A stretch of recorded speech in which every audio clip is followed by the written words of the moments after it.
Think, answer me! Stand and unfold yourself. Long live the king. Reynaldo, He. you come most carefully upon your hour. 'Tis now struck 12. Get thee to bed, Francisco. For this relief, much thanks. 'Tis bitter cold, and I am sick at heart. Have you had quiet guard? Not a mouse stirring. Well, good night. Stand home! Who's there? Friends to this ground, and liegemen to the Dane. Give you good night. Farewell, honest soldier. Who hath relieved you? Reynaldo has my place. Give you good night. Hola, Reynaldo. Stay. What? Is Horatio there? A piece of him. Welcome, Horatio. Welcome, good Marcellus. What? Has this thing appeared again tonight? I have seen nothing. Horatio says 'tis but our fantasy, and will not let belief take hold of him, touching this dreaded sight, twice seen of us. Therefore I have entreated him along with us to watch the minutes of this night, that if again the apparition come, he may approve our eyes and speak to it. Hush, hush, 'twill not appear. Then let us once again assail your ears that are so fortified against our story, what we have tonight seen. Well, let us hear, Bernardo. Speak of this. Last night of all, when yon same star that's westward from the pole had made his course to illume that part of heaven where now it burns, Marcellus and myself, the bell then beating was... Break the other. Look where it comes again! in the same figure like the king that's dead. Thou art a scholar. Speak to it, Horatio. Looks it not like the king? Mark it, Horatio. Most like. It harrows me with fear and wonder. It would be spoke to. Question it, Horatio! What art thou that usurped this time of night, together with that fair and warlike form in which the majesty of buried Denmark did sometime march? By heaven, I charge thee, speak! It is offended. See, it stalks away. Stay, speak, speak! I charge thee, speak! It is gone. It will not answer. Before my God, I might not disbelieve without the sensible and true avouch of mine own eyes. Thus twice before, and jump at this dead hour with Marshal Stork hath he gone by our watch. In what particular thought to work, I know not. But in the gross and scope of my opinion, this bodes some strange eruption to our state. Good now. Oh, stand close, and tell me, he that knows, why this same strict and most observant watch so nightly toils the subject of the land, and why such daily cast of brazen cannon and foreign mart for implements of war? What might be toward to this sweaty haste doth make the night joint labour with the day? Or who is that can inform me? That can I. At least the whisper goes so. Our last king, whose image even but now appeared to us, was, as you know, by Fortinbras of Norway dared to the combat, in which our valiant Hamlet did slay this Fortinbras, who thus did forfeit with his life all these his lands. Now, sir, young Fortinbras of unimproved metal, hot and full, hath in the skirts of Norway here and there sharked up a list of lawless resolutes to recover of us those foresaid lands so by his father lost. And this, I take it, is the main motive of our preparations, the source of this our watch, and the chief head of this post-haste and rummage in the land. But soft, behold! Lo, where it comes again! I'll cross it though it blast me. Stay, illusion! If thou hast any sound or use of voice, speak to me. If thou art privy to thy country's fate, which have before knowing we avoid, oh, speak! Stay and speak! Stop it, Marcellus! I strike it! It will not stand! It's here! 'Tis here! 'Tis gone. We do it wrong, being so majestical to offer it the show of violence, for it is, as is the air, invulnerable, and our vain blows malicious mockery. It was about to speak when the cock crew. And then it started like a guilty thing upon a fearful summons, faded on the crowing of the cock. Some say that ever against that season comes, wherein our Saviour's birth is celebrated, the bird of dawning singeth all night long. And then they say, no spirit dare stir abroad. The nights are wholesome. Then no planets strike, no fairy takes, nor witch hath power to charm. So hallowed and so gracious is the time. So have I heard, and do in part believe it. But look. The morn in russet mantle clad walks o'er the dew of yond high eastward hill.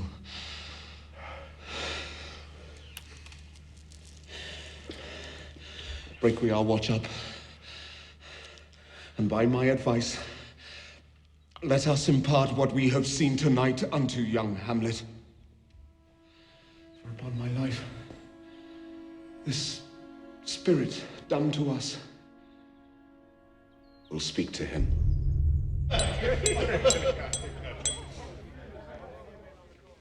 Though yet of Hamlet, our dear brother's death, the memory be green,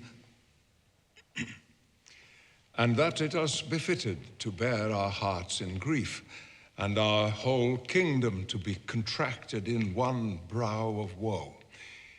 Yet, so far hath discretion fought with nature, that we with wisest sorrow think on him, together with remembrance of ourselves. Therefore, our sometime sister and our queen, the imperial jointress to this warlike state, have we, as 'twere with a defeated joy, with one auspicious and one dropping eye, with mirth in funeral and with dirge in marriage, in equal scale weighing delight and dole, taken to wife. Nor have we herein barred your better wisdoms, which have freely gone with this affair along, for all our thanks. Now, follows that you know. Young Fortinbras, holding a weak supposal of our worth, or thinking by our late dear brother's death, our state to be disjoint and out of frame, he hath not failed to pester us with message, importing the surrender of those lands, lost by his father with all bonds of law to our most valiant brother. So much for him.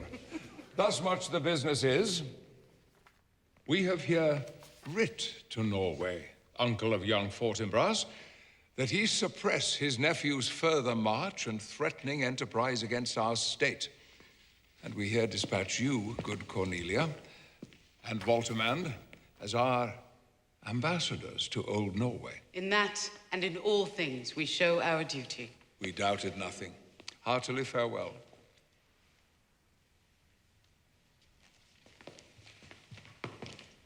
And now, Laertes, what's the news with you? You told us of some suit. What is, Laertes? You cannot speak of reason to the Dane and lose your voice. My dread lord, your leave and favor to return to France, from whence, though willingly, I came to Denmark to show my duty in your coronation. Yet now, I must confess, that duty done, my thoughts and wishes bend again toward France. And bow them to your gracious leave and pardon. Have you your father's leave? What says Polonius? He hath, my lord, wrung from me my slow leave. I do beseech you, give him leave to go. Take thy fair hour, Laertes. Time be thine, and thy best graces spend it at thy will. But now, our cousin, Hamlet, and our son. A little more than kin and less than kind. How is it that the clouds still hang on you? Not so, my lord. I am too much i' the sun. Good Hamlet, cast thy nighted colour off, and let thine eye look like a friend on Denmark. Do not forever with thy veiled lids seek for thy noble father in the dust. Thou knowest 'tis common all that lives must die, passing through nature to eternity. Aye, madam, it is common. If it be, why seems it so particular with thee? Seems, madam, nay, it is. I know not seems. 'Tis not alone my inky cloak, good mother, nor customary suits of solemn black, together with all forms, moods, shapes of grief that can denote me truly. These indeed seem, for they are actions that a man might play, but I have that within which passeth show. These but the trappings and the suits of woe. 'Tis sweet and commendable in your nature, Hamlet, to give these mourning duties to your father, but you must know your father lost a father. That father lost his, and the survivor bound in filial obligation for some term to do obsequious sorrow. But to persever in obstinate condolement is a course of impious stubbornness. 'Tis unmanly grief. I pray you, throw to earth this unprevailing woe, and think of us as of a father, for let the world take note. You are the most immediate to our throne, and with no less nobility of love than that which dearest father bears his son, do I impart toward you.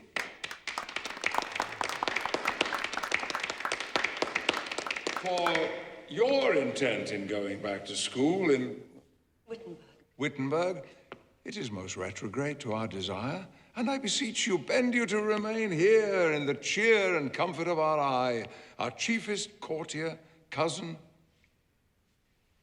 and our son. Let not thy mother lose her prayers. Hamlet, I pray thee stay with us. Go not to Wittenberg. I shall, in all my best, obey you, madam. Why, 'tis a loving and a fair reply. Be as ourself in Denmark. Madam, come. This gentle and unforced accord of Hamlet sits smiling to my heart, in grace whereof no jocund health that Denmark drinks today, but the great cannon to the clouds shall tell, re-speaking earthly thunder. Come, away.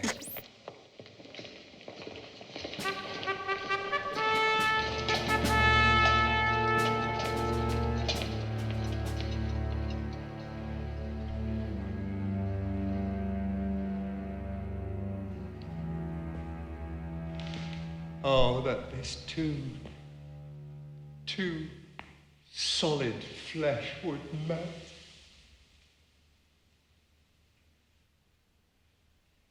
Oh, and resolve itself into a dew.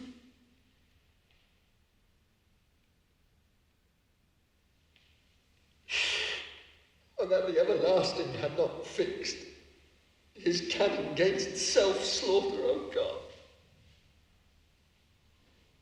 God.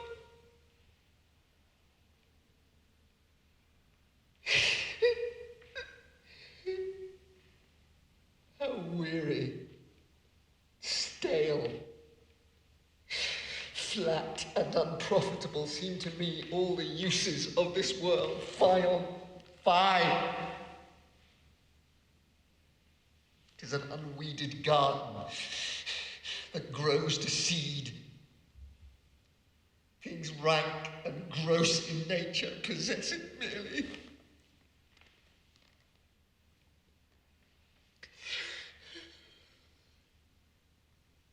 That it should come to this. But 2 months dead. Nay, not so much, not 2.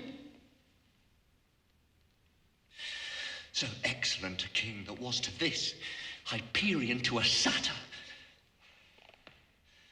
So loving to my mother that he might not beteem the winds of heaven visit her face too roughly, heaven and earth. Must I remember? Why, she would hang on him, as if increase of appetite had grown by what it fed on, and yet within a month, let me not think on frailty, thy name is woman, a little month. Or ere those shoes were old, with which she followed my poor father's body. Like Niobe, all tears, why she, even she, oh God, a beast, that once discourse of reason would have mourned longer. Married with my uncle.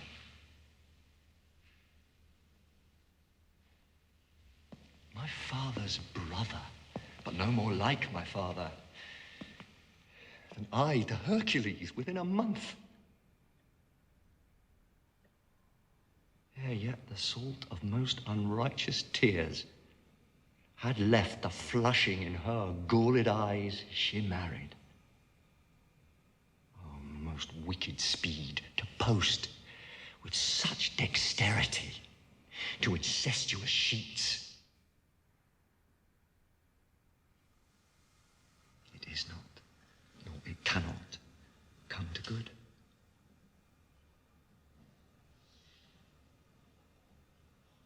But break my heart, for I must hold my tongue. Hail to your lordship. I'm glad to see thee well. Horatio! Oh, I can forget myself. The same, my lord, and your poor servant ever. Oh, my good friend, I'll change that name with you. And what make you from Wittenberg, Horatio Marcellus? My good lord. I'm very glad to see you. Good evening, sir. What in faith make you from Wittenberg?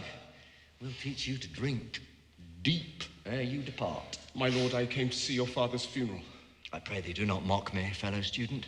I think it was to see my mother's wedding. Indeed, my lord, it followed hard upon. Thrift. Thrift, Horatio. The funeral baked meats did coldly furnish forth the marriage tables. My father. Methinks I see my father. Where, my lord? In my mind's eye, Horatio. I saw him once. He was a goodly king. He was a man, take him for all in all. I shall not look upon his like again. My lord, I think I saw him yesternight. Saw who? My lord the king, your father. The king, my father? Season your admiration with an attend here, till I may deliver upon the witness of these gentlemen this marvel to you. For God's love, let me hear. 2 nights together had these gentlemen, Marcellus and Bernardo, on their watch in the dead vast and middle of the night, been thus encountered. A figure like your father, armed at point exactly, cap a pay, appears before them, and with solemn march goes slow and stately by them. This to me, in dreadful secrecy impart they did. And I with them the 3rd night kept the watch, where, as they had delivered, the apparition comes. I knew your father. These hands are not more like. But where was this? My lord, upon the platform where we watched. Did you not speak to it? My lord, I did, but answer made it none. It's very strange. As I do live, my honoured lord, 'tis true. And we did think it writ down in our duty to let you know of it. Indeed. Indeed, sirs. But this troubles me. Hold you the watch tonight? We do, my lord. Armed, say you? Armed, my lord. From top to toe? My lord, from head to foot. Then saw you not his face? Oh, yes, my lord. He wore his beaver up.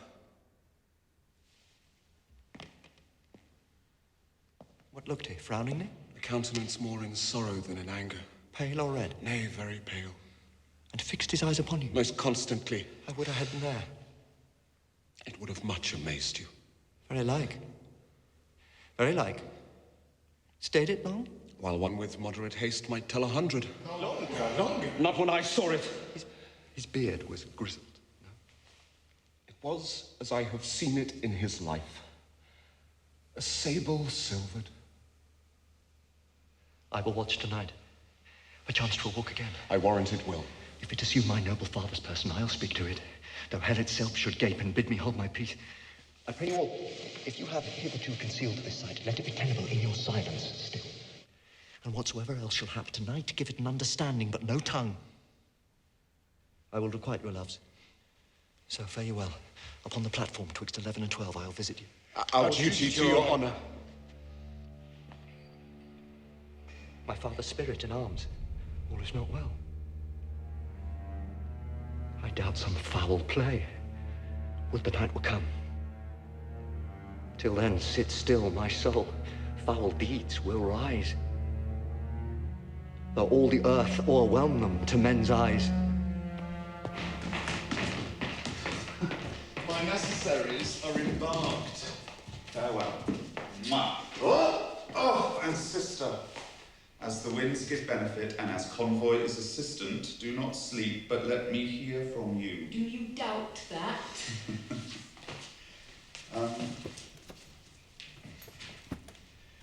For Hamlet, and the trifling of his favour, hold it a fashion and a toy in blood, a violet in the youth of primy nature, forward, not permanent, sweet, not lasting, the perfume and suppliance of a minute, no more. No more but so. Think it no more, perhaps he loves you now, and now no soil nor caudle doth besmirch the virtue of his will, but you must fear. His greatness weighed, his will is not his own, for he himself is subject to his birth. He may not, as unvalued persons do, carve for himself, for on his choice depends the safety and the health of this whole state. And therefore must his choice be circumscribed unto the voice and yielding of that body whereof he is the head. Then if he says he loves you, it fits your wisdom so far to believe it, as he in his particular act and place may give his saying deed, which is no further than the main voice of Denmark goes with all. Then weigh what loss your honour may sustain, if with too credent ear you list his songs, or you lose your heart, or your chaste treasure open to his unmastered importunity. Fear it, Ophelia. Fear it, my dear sister, and keep you in the rear of your affection out of the shot and danger of desire. Oh, be wary then. Best safety lies in fear. Youth to itself rebels, though none else near. I shall the effect of this good lesson keep as watchman to my heart. But good my brother, do not as some ungracious pastors do, show me the steep and thorny way to heaven, whilst like a puffed and reckless libertine, himself the primrose path of dalliance treads, and recks not his own reed. Oh, fear me not, I stay too long. But here my father comes. A double blessing is a double grace. Occasion smiles upon a second leave. Get here, Laertes, aboard, for shame. The wind sits in the shoulder of your sail, and you are stayed for. There, my blessing with thee, and these few precepts in thy memory see thou character.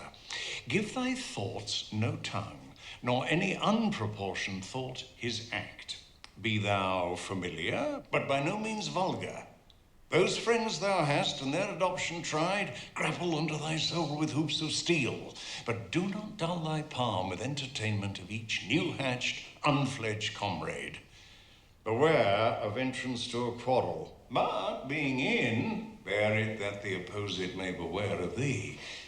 Give every man thy ear, but few thy voice. Take each man's censure, but reserve thy judgment. Costly thy habit as thy purse can buy, but not expressed in fancy, rich, not gaudy, for the apparel oft proclaims the man. Neither a borrower nor a lender be for loan. Oft loses both itself and friend. And borrowing does the act of husbandry. This, above all, to thine own self be true. And it must follow as the night the day. Thou canst not then be false to any man. Farewell. My blessing season this in the... Oh, most humbly do I take my leave, my lord. The time invites you. Go, your servant tends. Farewell, Ophelia. And remember well what I have said to you. 'Tis in my memory locked, and you yourself shall keep the key of it. Farewell.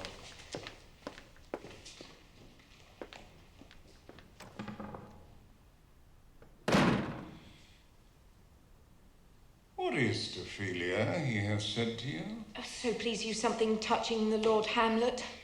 Very well bethought. 'Tis told me he hath very oft of late given private time to you, and you yourself have of your audience been most free and bounteous. If it be so, and so 'tis put on me, and that in way of caution, I must tell you, you do not understand yourself so clearly as it behoves my daughter and your honor. What is between you? Give me up the truth. He hath, my lord, of late made many tenders of his affection to me. Affection? Pah! You speak like a green girl, unsifted in such perilous circumstance. Do you believe his tenders, as you call them? I do not know, my lord, what I should think. Marry, I'll teach you. Think yourself a baby. But you obtain these tenders for true pay, which are not sterling. Tender yourself more dearly, or, to crack the wind of the poor phrase running it thus, you'll tender me a fool. My lord, he hath importuned me with love, in honourable fashion. Aye, fashion you may call it. Go to. And hath given countenance to his speech, my lord, with almost all the holy vows of heaven. Aye, springes to catch woodcocks. I do know when the blood burns how prodigal the soul lends the tongue vows. These blazes, daughter, giving more light than heat, extinct in both, you must not take for fire. From this time be somewhat scanter of your maiden presence. For Lord Hamlet, believe so much in him that he is young, and with a larger tether may he walk than may be given you. In few, Ophelia, do not believe his vows. This is for all. I would not in plain terms from this time forth have you so slander any moment leisure as to give words or talk with the Lord Hamlet. Look to it, I charge you. Come your ways. I shall obey, my lord. The air bites shrewdly. It is very cold. It is a nipping and an eager air. What hour now? I think it lacks of 12. No, it is struck. Indeed? I heard it not. Then it draws near the season wherein the spirit held his wont to walk.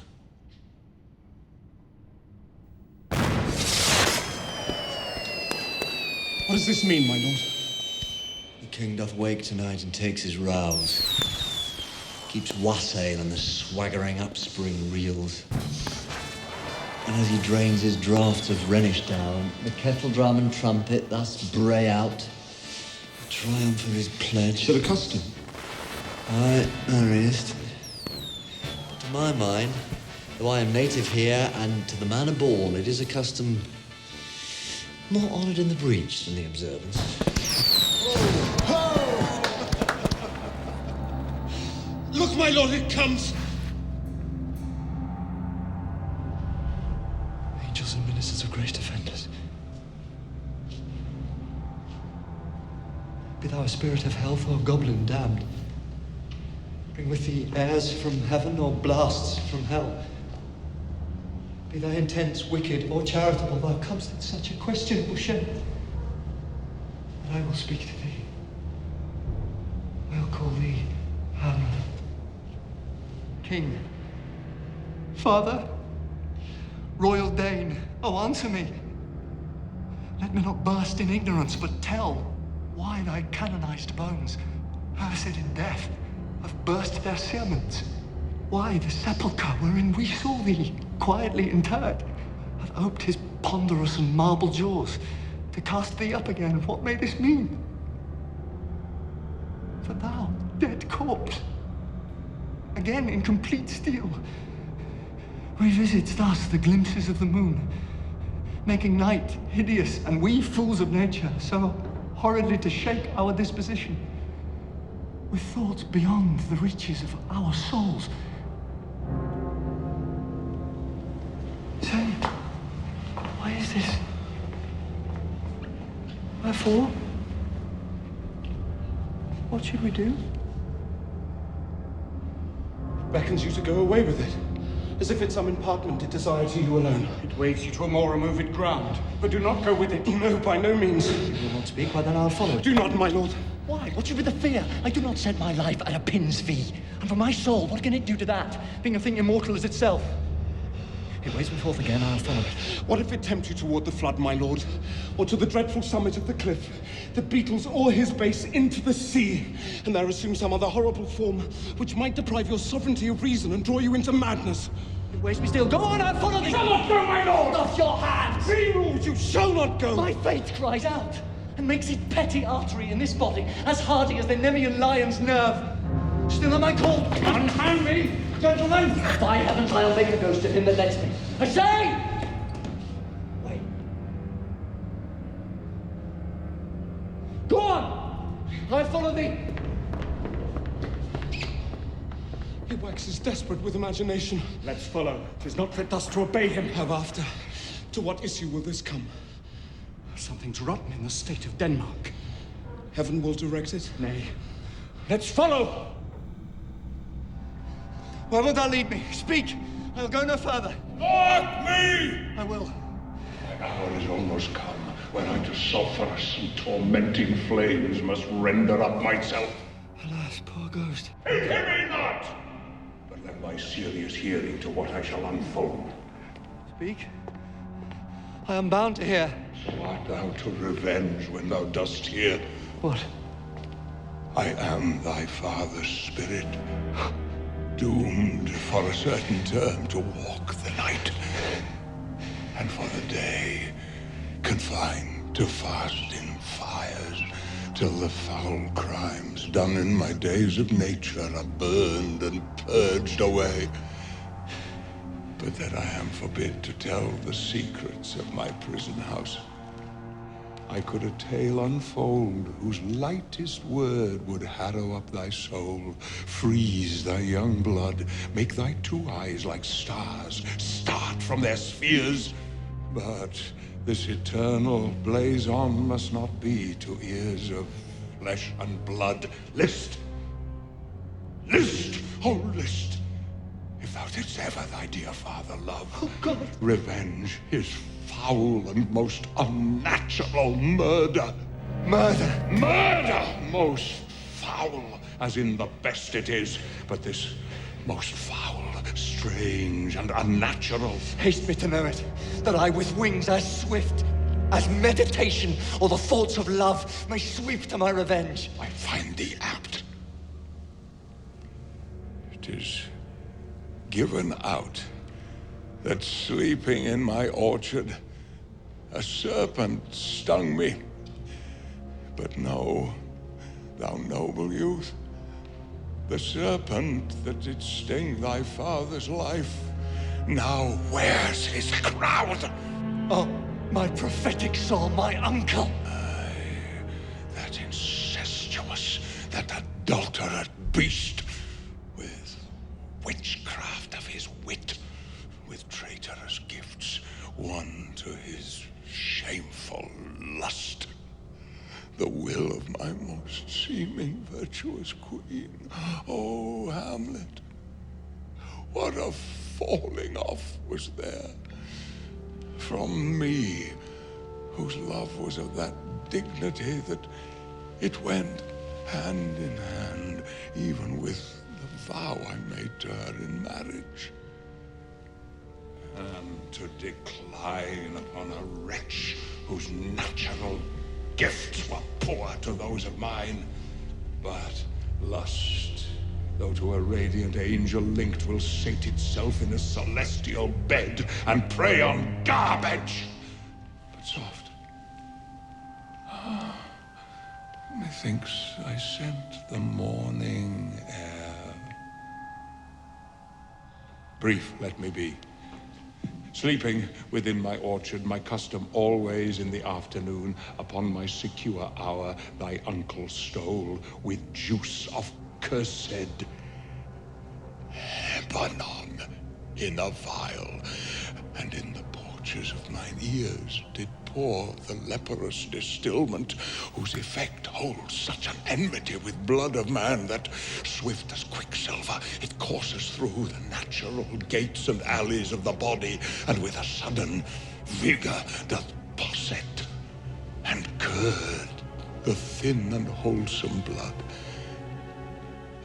So did it mine, and a most instant teta barked about, most Lazar-like, with vile and loathsome crust, all my smooth body. Thus was I, sleeping by a brother's hand of life, of crown and queen at once dispatched. Horrible. Most horrible. Oh, God! If thou hast nature in thee, bear it not. Let not the royal bed of Denmark be a couch for luxury and damned incest. But howsoever thou pursuest this act, taint not thy mind, nor let thy soul contrive against thy mother aught. Leave her to heaven, and to those thorns that in her bosom lodge, to prick and sting her. Fare thee well at once. Ah, the glowworm shows the matin to be near, and gins to pale his ineffectual fire. Adieu. Adieu, Hamlet. Remember me! Oh, you host of heaven. Oh, earth, what else? And shall I couple hell? Oh, fie. Hold my heart. And you, my sinews grow not instant old, but bear me stiffly up. Remember thee! Aye, thou, poor ghost, while memory holds a seat in this distracted globe, remember thee! Yea, from the table of my memory I'll wipe away all trivial fond records, all sores of books, all forms, all precious past, that youth and observation copied there, and thy commandment all alone shall live within the book and volume of my brain, unmixed with baser matter. Yes, by heaven! Oh, most pernicious woman. Oh, villain. Villain. Smiling, damned villain. My tables meet it is. I set it down that one may smile. And smile. And be a villain. At least, I'm sure it may be so in Denmark. So, Uncle, there you are.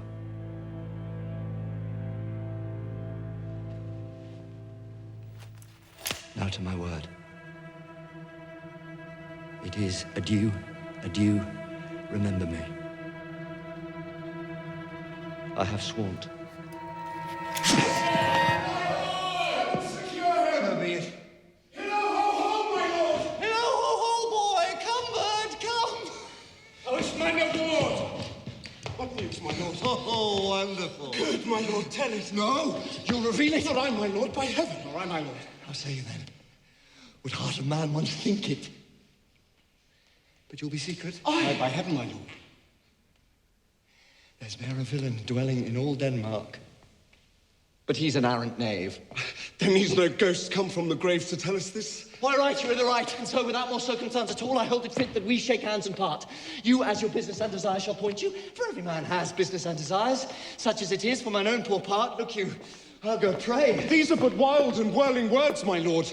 I'm sorry they offend you. Heartily, yes, faith, heartily. There is no offence, my lord. Yes. By St. Patrick, but there is, Horatio. And much offence, too, touching this vision here. It is an honest ghost. That, let me tell you, for your desire to know what is between us, or master it as you may. And now, Good friends, as you are friends. Scholars and soldiers, give me one poor request. What is, my lord? We will. Never make known what you have seen tonight. My lord, we will not. Nay, but swear it. In faith, my lord. Not I, nor I, my lord, in faith. Upon my sword. We've sworn, my lord, already. Indeed, upon my sword, indeed. Boy! Say'st thou so? Art thou there, trooper? Come on. Do you hear this fellow in the cellarage? Consent to swear. Post the oath, my lord. Never to speak of this that you have seen. Swear by my sword. Swear! Limpet ubique! Then we'll shift our ground. Come hither, gentlemen, and lay your hands again upon my sword. Never to speak of this that you have heard. Swear by my sword. Oh, dread! Oh! Canst work in the earth so fast, a worthy pioneer. Once more remove, good friends. Oh, day and night. But this is wondrous strange. And therefore, as a stranger, give it welcome. There are more things in heaven and earth, Horatio, than are dreamt of in our philosophy.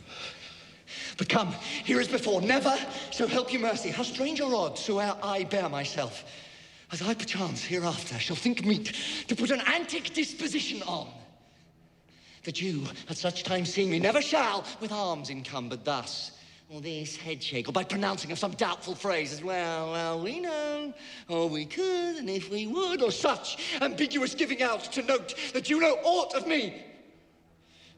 There's not to do. So, grace and mercy at your most need. Help you swear! Yes! We swear! We swear! Yes.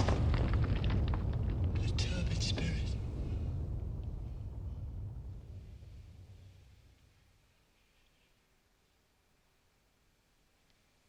So, gentlemen, let us go in together. And still your fingers on your lips, I pray.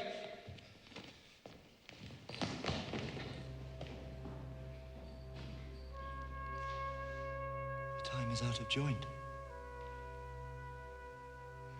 Oh, cursed spite.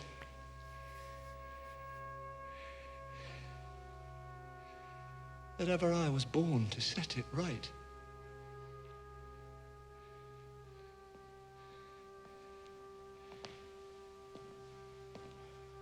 Give my son this money and these notes, Reynaldo. I will, my lord. You shall do marvelous wisely, good Reynaldo, before you visit him, to make inquire of his behavior.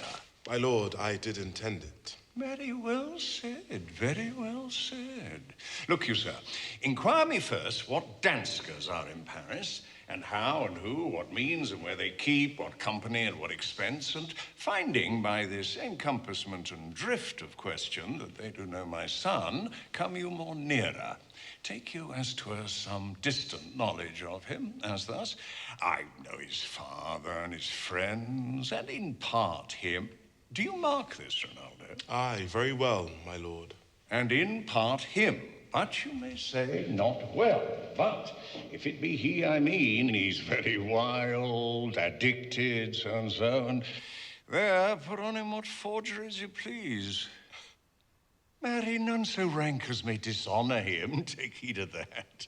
But sir, such wanton, wild, and usual slips as our companions noted, and most known to youth and liberty. As gaming, my lord? Aye, or drinking, fencing, swearing, quarreling, drabbing, you may go so far. My lord, that would dishonor him. Faith, no, as you may season it in the charge. But, my good lord... Wherefore should you do this? Aye, my lord, I would know that. Marry, sir, here's my drift, and I believe it is a fetch of wit. You laying these slight sullies on my son, as 'twere a thing a little soiled i' the working, mark you, your party in converse, him you would sound, having ever seen in the predominant crimes the youth you breathe of guilty, be assured he closes with you in this consequence. Good sir, also, or friend, or gentleman, according to the phrase or the addition of man and country. Very good, my lord. And then, sir, does he this? He does...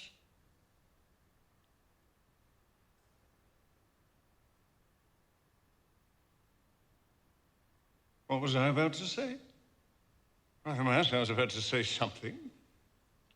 Where did I leave? At closes in the consequence. Closes in the consequence? Ay, Mary, he closes thus. I know the gentleman. I saw him yesterday, or t'other day, or then, with such or such. And as you say, there was a gaming, there a falling out at tennis, or perchance I saw him enter such a house of sale. Vide licet, a brothel, or so forth. See you now, your bait of falsehood takes this carp of truth. And thus do we of wisdom and of reach, by indirections, find directions out. You have me, have you not? My lord, I have. God be with you. Very well. Good, my lord. Observe his inclinations in yourself. I shall, my lord. And let him ply his music. Well, my lord. Farewell. Oh. Oh no, Ophelia, what's the matter? Oh, my lord, I've been so affrighted. With what, in the name of God? My lord, as I was sewing in my closet, Lord Hamlet, with his doublet all unbraced, no hat upon his head, his stockings fouled, ungartered and down-jivered to his ankle, pale as his shirt, his knees knocking each other, and with a look so piteous in purport, as if he had been loosed out of hell to speak of horrors, he comes before me. Mad for thy love? My lord, I do not know, but truly I do fear it. What said he? He took me by the wrist and held me hard. Then goes he to the length of all his arm, and with his other hand, thus o'er his brow, he falls to such perusal of my face as he would draw it. Long stayed he so.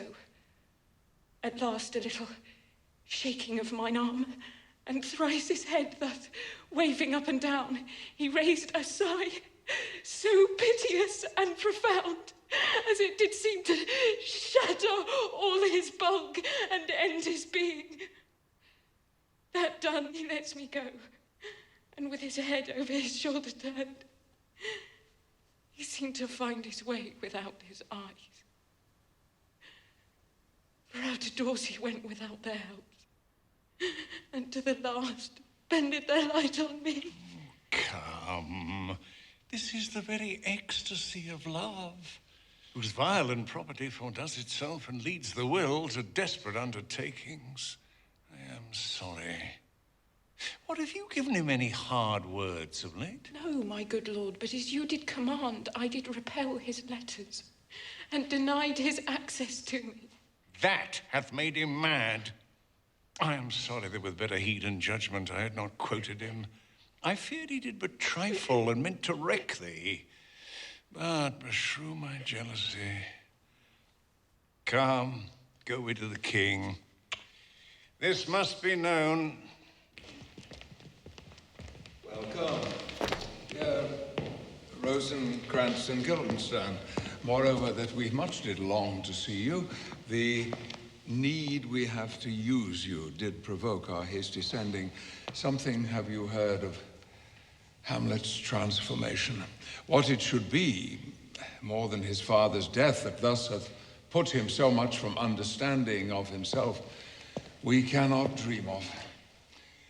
I beseech you that, being of such young days brought up with him, that you vouchsafe your rest here in our court some little time, so by your companies to lead him on to pleasures, and to gather so much as by occasion you may glean, whether aught unknown to us afflicts him thus, that opened lies within our remedy. Good gentleman, he hath much talked of you, and sure I am 2 men there are not living to whom he more adheres. If it will please you to show us so much gentry and goodwill as to expend your time with us a while for the supply and profit of our hope, your visitation shall receive such thanks as fits a king's remembrance. Both, your majesties, might, by the sovereign power you have of us, put your dread pleasures more into command than to entreaty. But we both obey. And here give up ourselves in the full bent to lay our service freely at your feet, to be commanded. Thanks, Rosencrantz and gentle Guildenstern. Thanks, Guildenstern, and gentle Rosencrantz. And I beseech you instantly to visit my too much changed son. Go, some of you, and bring me gentlemen where Hamlet is. Heavens make our presence and our practices pleasant and helpful to him. Aye, amen. The ambassadors from Norway, my good lord, are joyfully returned. Thou still hast been the father of good news. Have I, my lord? I assure my good liege I hold my duty as I hold my soul, both to my God and to my gracious king. And I do think that I have found the very cause of Hamlet's lunacy. Oh, speak of that. That do I long to hear. First give admittance to the ambassadors. My news shall be the fruit unto the feast. Thyself do grace to them and bring them in. He tells me, my sweet Gertrude, that he hath found the head and cause of all your son's distemper. I doubt it is no other but the main, his father's death, and our hasty marriage. We will sift him. Welcome, good friends. Say, what from our brother Norway? Most fair return of greetings and desires. He sent out to suppress his nephew's march. The which, he thought, proposed against the Poles, but better looked into, he truly found it was against your highness and our state. So, Fortinbras receives rebuke from him, and vows before his uncle nevermore to give essay of arms against Denmark here. It likes us well. At night we'll feast together. Most welcome home. This business is well ended. My liege and madam, 2 expostulate what majesty should be, what duty is. Why, day is day, night, night, and time is time.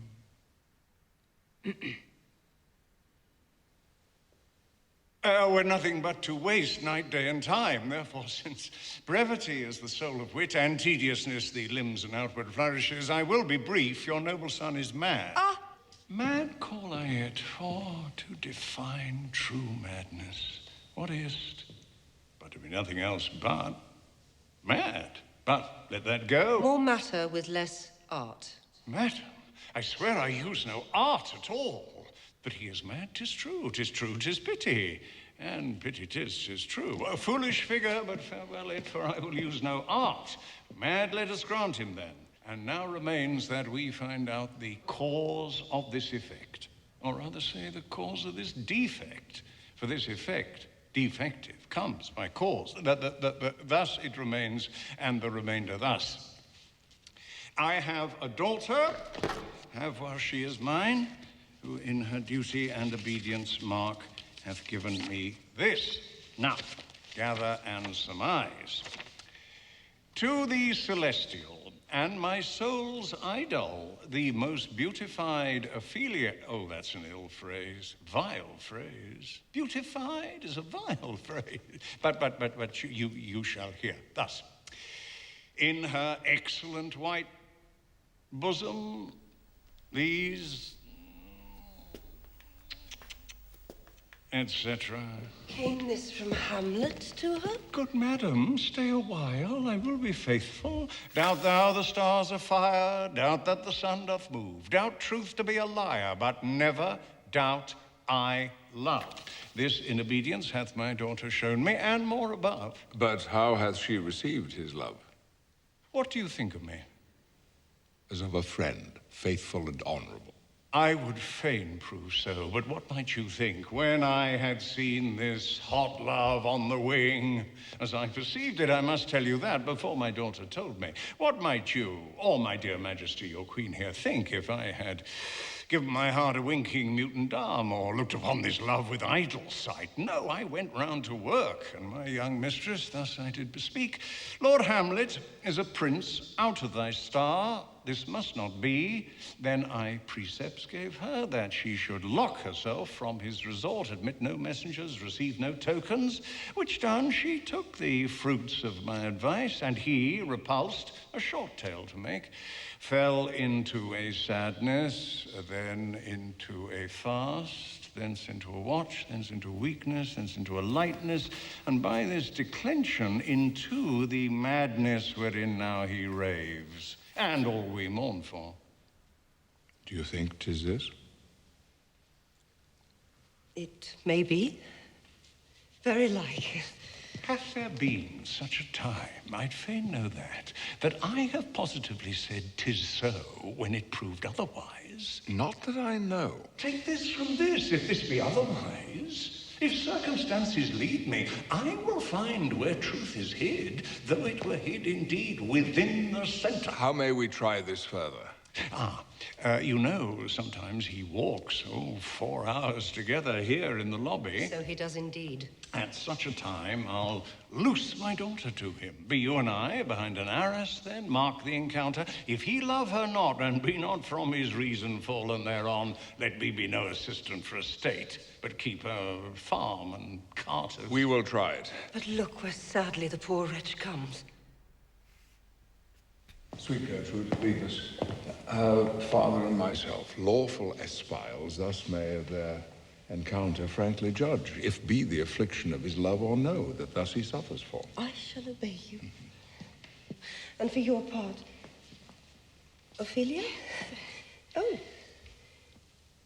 I do wish that your good beauties be the happy cause of Hamlet's wildness. So shall I hope your virtues will bring him to his wonted way again, to both your honours. Madam, I wish it may. Ophelia, walk you here. Read on this book. That show of such an exercise may colour your loneliness. I hear him coming. Oh, let's withdraw, my lord.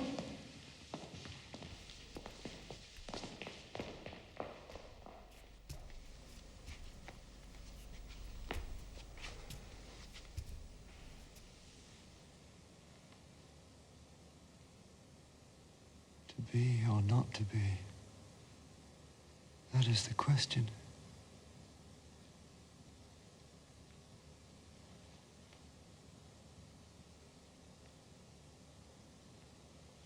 Whether 'tis nobler in the mind to suffer the slings and arrows of outrageous fortune, or to take arms against a sea of troubles and by opposing end them.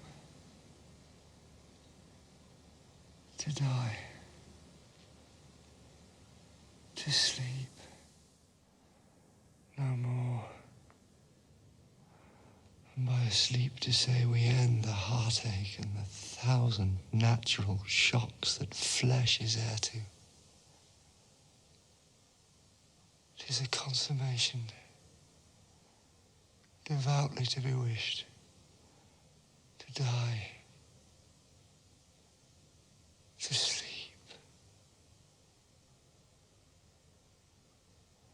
To sleep perchance to dream. Aye, there's the rub.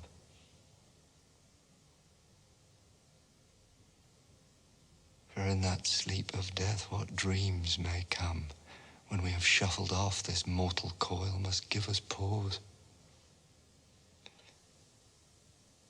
There's the respect that makes calamity of so long life.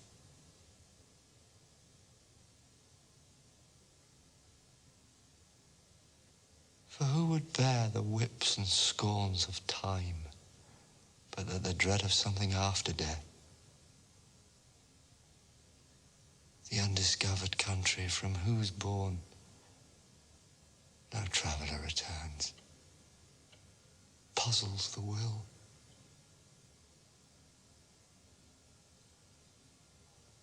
It makes us rather bear those ills we have than fly to others that we know not of. Thus, conscience does make cowards of us all. And thus, the native hue of resolution is sicklied o'er with the pale cast of thought. And enterprises of great pith and moment, with this regard their currents turn awry, and lose the name of action. Soft, you know. The fair Ophelia. Nymph, in thy orisons, be all my sins remembered. But my lord, how does your honour for this many a day? I humbly thank you. Well. My lord, I have remembrances of yours that I have longed to redeliver. I pray you now receive them. Not I. I never gave you aught. Mine honoured lord, you know right well you did. And with them words of so sweet breath composed as made the things more rich.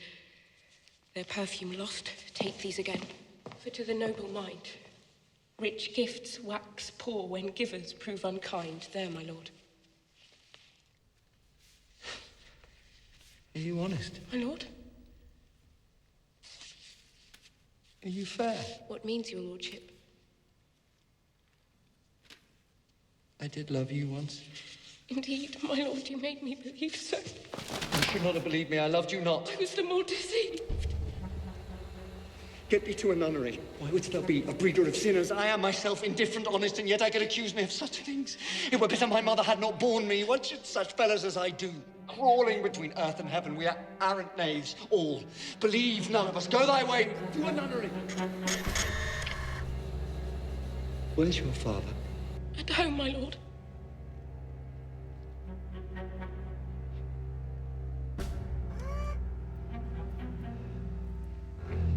Let the door be shut upon him, that he may play the fool nowhere, but in his own house. Farewell. Help him, you sweet heavens. If thou dost marry, I'll give thee this plague for thy dowry. Be thou as chaste as ice, as pure as snow, thou shalt not escape calumny. Get thee to a nunnery, go, farewell. Or if thou wilt needs marry, marry a fool. For wise men know well enough what monsters you make of them. To a nunnery go, and quickly to farewell. Oh, heavenly powers restore him. You cheek, you humble, and you lisp, and make them God's creatures. Make your wantonness your ignorance go to. Oh, the morons. It hath made me mad! I say, but I've no more marriages. Those that are married already, all but one, shall live. The rest shall keep as they are. To another go! Oh, what a noble mind is here o'erthrown. The courtiers, soldiers, scholars' eye, tongue, sword. The expectancy and rose of the fair state. The glass of fashion and the mould of form. The observed of all observers. Quite down. And I, of ladies most deject and wretched, that sucked the honey of his music vows, now see that noble and most sovereign reason, like sweet bells jangled out of tune and harsh. That unmatched form and feature of blown youth, blasted with ecstasy.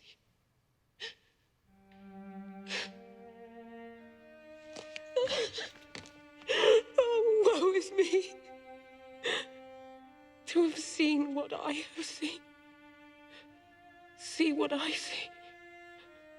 Love, his affections do not that way tend.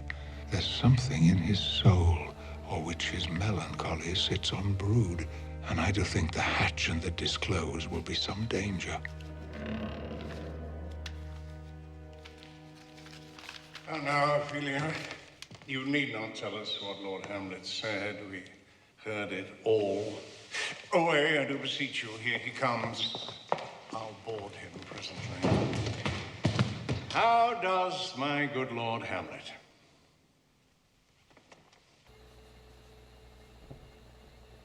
Wow. God a mercy. Do you know me, my lord? Excellent, well. You're a fishmonger. Not I. Then I would you were so honest a man. Honest, my lord? I said to be honest, as this world goes, is to be one man picked out of 10,000. That's very true, my lord. For if the sun breed maggots in a dead dog, being a god, kissing carrion of you a daughter. I have, my lord. Let her not walk in the sun. Conception is a blessing, but not as your daughter may conceive. Friend, look to it. How say you by that? Still harping on my daughter? Yet he knew me not at first. He said I was a fishmonger. Oh, he is far gone, far gone. And truly, in my youth, I suffered much extremity for love. Very near this. I'll speak to him again. What do you read, my lord? Words. Word. Words? What is the matter, my lord? Between who? I mean, the matter that you read, my lord. Slander, sir. For the satirical rogue says here that old men have grey beards. That their faces are wrinkled. Their eyes purging thick amber and plum tree gum, and that they have a most plentiful lack of wit. Well, together with most weak hams, all which, sir, though I most powerfully and potently believe, yet I hold it not honesty to have it thus set down. For you yourself, sir, should be as old as I am. If, like a crab, you could go backward. Though this be madness, yet there's method in't. Will you walk out of the air, my lord? Into my grave. Indeed, that is out of the air. How pregnant sometimes his replies are. My honourable lord, I will most humbly take my leave of you. You cannot, sir, take from me anything that I would more willingly part with all, except my life. Except my life. Except my life. Very well, my lord. These tedious old fools. Go to seek the Lord Hamlet. There he is. God save you, sir. Mine honoured lord. My most dear lord. My excellent good friends, how dost thou, Guildenstern? Rosencrantz, good lad, how do you both? As the indifferent children of the earth. Happy. In that we are not over-happy. On Fortune's cap, we are not the very button. Nor the soles of her shoes. Neither, my lord. And you live about her waists, or in the middle of her favours. Faith, her privates, we. In the secret parts of Fortune. Most true, she is a strumpet. What's the news? None, my lord. But that the world's grown honest. Then is doomsday near. But your news is not true. Let me question more in particular. What have you, my good friends, deserved at the hands of Fortune that she sends you to prison hither? Prison, my lord. Denmark's a prison. Then is the world one? A goodly one, in which there are many confines, wards, and dungeons, Denmark being one of the worst. We think not so, my lord. Why then, 'tis none to you. For there's nothing either good or bad, but thinking makes it so. To me, it's a prison. Why then, your ambition makes it one. 'Tis too narrow for your mind. Oh, God. I could be bounded in a nutshell and count myself a king of infinite space. Were it not that I have bad dreams. Shall we to the court? We'll wait upon you. No such matter. I will not sort you with the rest of my servants. But in the beaten way of friendship, what make you at Elsinore? To visit you, my lord. No other occasion. Well, you're not sent for. Is it your own inclining? A free visitation? Come, deal justly with me. Come, nay, speak. What should we say, my lord? Why, anything but to the purpose. You were sent for, and there's a kind of confession in your looks, which your modesties have not craft enough to colour. I know the good king and queen have sent for you. To what end, my lord? That you must teach me. But let me conjure you, by the rights of our fellowship, be even and direct with me, whether you were sent for or no. What say you? Nay, then, I have an eye of you. If you love me, hold not off. My lord, we were sent for. I will tell you why. So shall my anticipation prevent your discovery. And your secrecy to the king and queen moult no feather. I have, of late, but wherefore I know not, lost all my mirth, forgone all custom of exercise. And indeed, it goes so heavily with my disposition that this goodly frame, the earth, seems to me a sterile promontory. This most excellent canopy, the air, look you this, brave o'erhanging firmament, this majestical roof, fretted with golden fire. Why, it appears no other thing to me but a foul and pestilent congregation of vapours. What a piece of work is a man. How noble in reason. How infinite in faculty. In form and moving, how express and admirable. In action, how like an angel. In apprehension, how like a god. The beauty of the world. The paragon of animals. And yet, to me, what is this? Quintessence of dust. Man delights not me. Aha. No, nor woman neither, though by your smiling you seem to say so. My lord, there was no such stuff in my thoughts. Why did you laugh then when I said man delights not me? To think, my lord, if you delight not in man, what Lenten entertainment the players shall receive from you. We coated them on the way, and hither are they coming to offer you service. What players are they? Even those you were wont to take delight in, the tragedians of the city. He that plays the king shall be welcome. His Majesty shall have tribute of me. It is not very strange, for mine uncle is King of Denmark. And there are those that would make mouths at him while my father lived, who give 20, 40, 50, and 100 ducats for his picture in little. It's blood. There's something in this more than natural, if philosophy could find it out. There are the players. Gentlemen, you are welcome to Elsinore. Come then, your hands.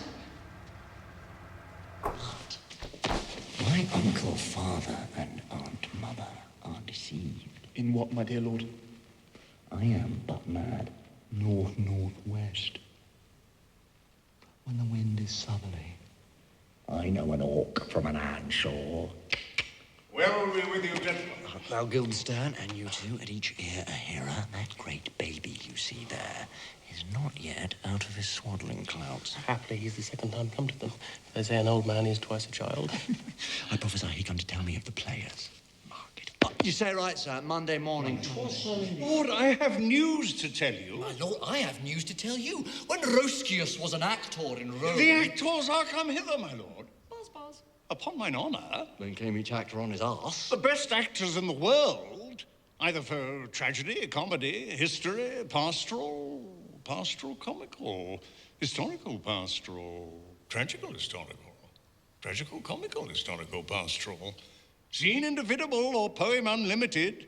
Seneca cannot be too heavy, nor Plautus too light. Ooh, Jeff the judge of Israel, what a treasure hadst thou? What a treasure had he, my lord? Why, one fair daughter I know more, the which he loved passing well. Still on my daughter. Am I not in the right, old Jephthah? If you call me Jephthah, my lord, I have a daughter that I love passing well. Nay, that follows not. What follows then? You are welcome, masters, welcome all. I'm glad Welcome, welcome, good friends. Oh, my old friend. What? My young lady and mistress? My young lady, your ladyship is nearer to heaven than when I last saw you. Pray God your voice be not cracked within the ring. Come, we'll have a speech, straight. Come, give us a taste of your quality. Come, a passionate speech. What speech, my lord? I heard thee speak me a speech once, but it was never acted. Or if it was, not above once for the play, I remember. Please not the million. 'Twas caviar to the general. One speech in it I chiefly loved. 'Twas Aeneas' tale to Dido. And thereabout of it especially, where he speaks of Priam's slaughter. If it live in your memory. Begin in this line. Let me see. The rugged Pyrrhus, like the Hyrcanian beast. It's not so. It begins with Pyrrhus, the rugged Pyrrhus. He whose sable arms. Black as his purpose did the night resemble. When he lay couched in the ominous horse, hath now this dread and black complexion smeared, with heraldry more dismal, head to foot. Now is he total ghouls, roasted in wrath, and thus o'ersized with coagulate gore, with eyes like carbuncles, the hellish Pyrrhus.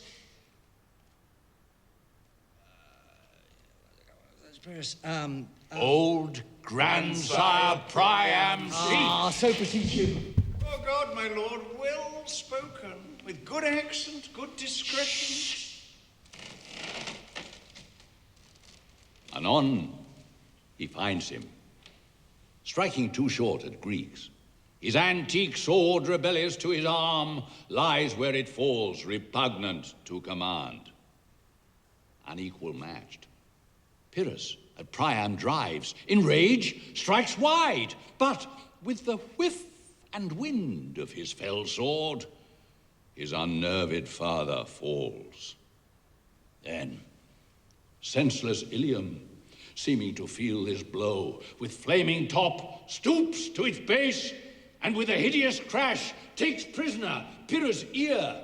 For lo, his sword, which was declining on the milky head of Reverend Priam, seemed in the air to stick. So, as a painted tyrant, Pyrrhus stood, and like a neutral to his will and matter, did nothing. But, as we often see against some storm, a silence in the heavens, the rack stands still, the bold winds speechless, and the orb below as hush as death. Anon, the dreadful thunder doth rend the region, so, after Pyrrhus' pause, aroused vengeance sets him new a work. And never did the Cyclops' hammers fall on Mars, his armors, forged for proof etern, with less remorse than Pyrrhus' bleeding sword now falls on Priam. This is too long. Chill to the barbers with your beard. Prithee, say on. He's for a jig or a tale of bawdry, or he sleeps.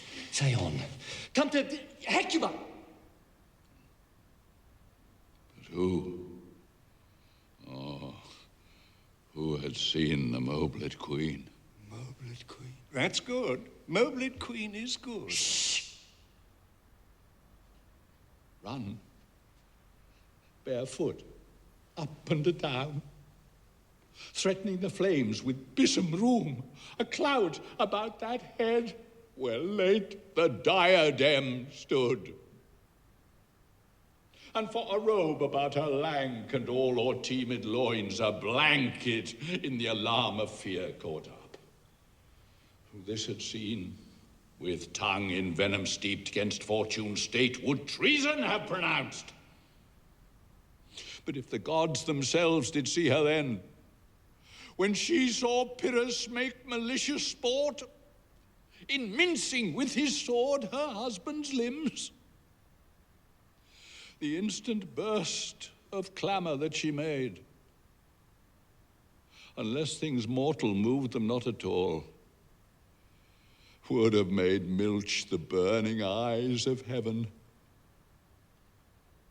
and passion in the gods. Look where he has not turned his colour. and has tears in his eyes. Pray you no more. 'Tis well. I'll have thee speak out the rest soon. My lord, you see these players well bestowed. Do you hear? Let them be well used, for they are the abstract and brief chronicles of the time. My lord, I will use them according to their desert. God's bodykins, man, much better! Use every man after his desert, and who should escape whipping? Come, sirs. Follow in, friends. We'll hear a play tomorrow. Dost thou hear me, old friend? Can you play The Murder of Gonzago? Aye, my lord. Well, here, tomorrow night, you could, for a need, study a speech of some 12 or 16 lines, which I would set down and insert into, could you not? Aye, my lord. Very well. Follow that lord, and pray you, mock him not. No.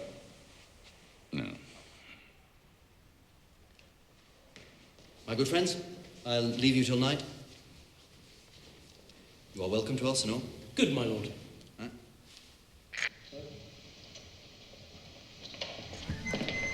God be with ye.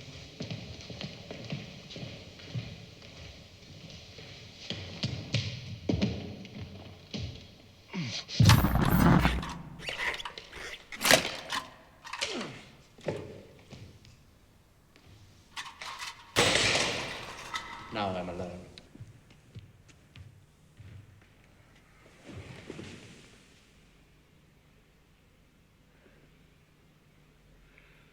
Oh, what a rogue and peasant slave am I.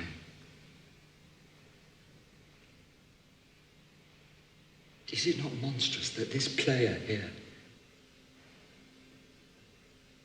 but in a fiction, in a dream of passion,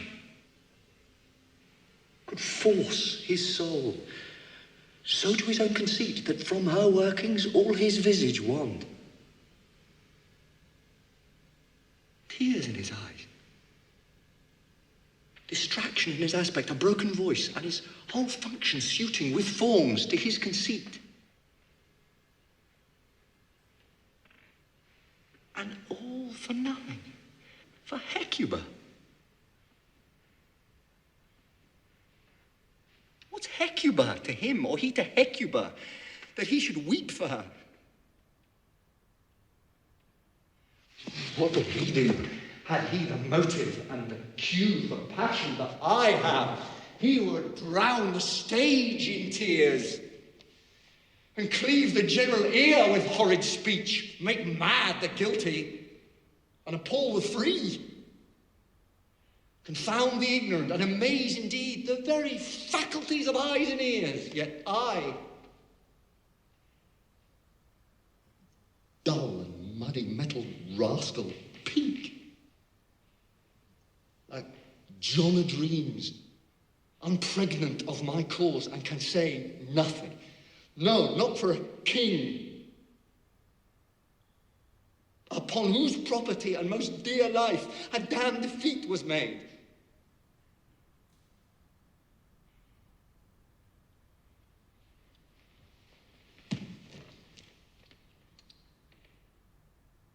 Am I a coward? Who calls me villain? Breaks my pater cross, plucks off my beard and blows it in my face, tweaks me by the nose, gives me the lie of the throat as deep as to the lungs. Who does me this? Huh? Swoons, I should take it.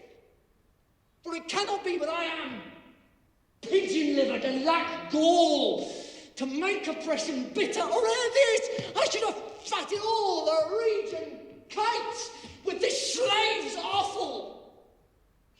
Bloody, bawdy villain, remorseless, treacherous, lecherous, kindless villain, oh, vengeance! Why, what an ass am I. This is most brave. That I, the son of a dear father, murdered, prompted to my revenge by heaven and hell, must, like a whore, unpack my heart with words and fall a cursing like a very drab, a scullion, violent fool. about my brains. I have heard that guilty creatures, sitting at a play, have, by the very cunning of the scene, been struck so to the soul that presently they have proclaimed their malefactions. For murder, though it hath no tongue, will speak with most miraculous organ. I'll have these players play something like the murder of my father before mine uncle. I'll observe his looks. I'll tent him to the quick if he but blench. I know my course. The spirit that I have seen may be a devil, and the devil hath power to assume a pleasing shape, aimed perhaps out of my weakness and my melancholy, as he's very potent with such spirits, abuses me to damn me. I have grounds more relative than this. The play's the thing wherein I'll catch the conscience of the king. And can you by no drift of conference get from him why he puts on this confusion? He does confess he feels himself distracted, but from what cause he will by no means speak. Nor do we find him forward to be sounded, but with a crafty madness keeps aloof when we would bring him on to some confession of his true state. Did he receive you well? Most like a gentleman.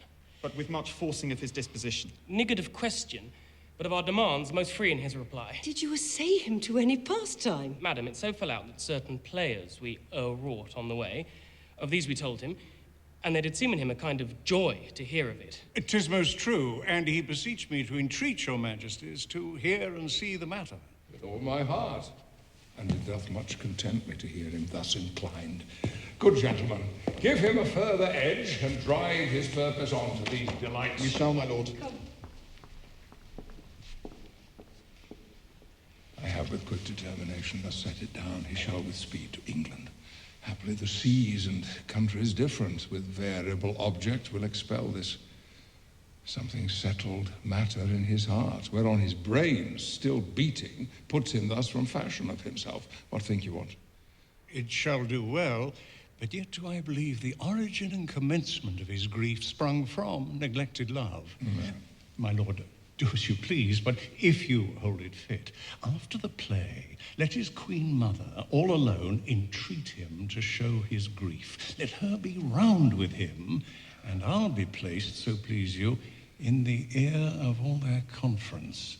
If she find him not, to England send him, or confine him, where your wisdom best shall think. It shall be so. Madness in great ones must not unwatched go. Speak the speech, I pray you, as I pronounced it to you, trippingly on the tongue, but if you mouth it, as many of your players do, I had as lief the town crier spoke my lines. Nor do not saw the air too much with your hands thus, but use all gently. For in the very torrent, tempest, and, as I may say, the whirlwind of passion, you must acquire and beget a temperance that may give it smoothness. Oh, it offends me to the soul to hear a robustious, periwig-pated fellow tear a passion to tatters, to very rags, to split the ears of the groundlings, who for the most part are capable of nothing but inexplicable dumb shows and noise. I'd have such a fellow whipped for o'erdoing termagant. It out Herod's Herod. Pray you avoid it. I warrant your honor. Be not too tame, neither, but let your own discretion be your tutor. Suit the action to the word to the action, with this special observance, that you o'erstep not the modesty of nature. For anything so overdone is from the purpose of playing, whose end, both at the first and last, was and is to hold, as 'twere, the mirror up to nature. To show virtue her own feature, scorn her own image, the very age and body of the time, his form and pressure. Now this overdone, or come tardy off, though it make the unskilful laugh, cannot but make the judicious grieve, the censure of the which one must, in your allowance, o'erweigh a whole theatre of others. I hope we have reformed that indifferently with us, huh? Reform it altogether. And let those that play your clowns speak no more than is set down for them. For there be of them that will themselves laugh, to set on some quantity of barren spectators to laugh too, though in the meantime some necessary question of the play be then to be considered. That's villainous, and shows a most pitiful ambition in the fool that uses it. Go, make you ready. Good, my lord. Will the king hear this piece of work? And the queen too, and that presently. Bid the players make haste. Ta-da! Will you two help to hasten them? We will, my lord.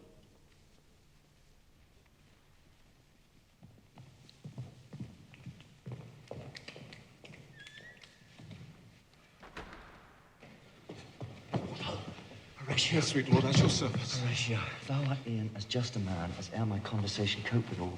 My dear lord. Nay, do not think I flattered as thou hear. Since my dear soul was mistress of her choice and could of men distinguish, her election hath sealed thee for herself. Give me that man that is not passion's slave, and I will wear him in my heart's core.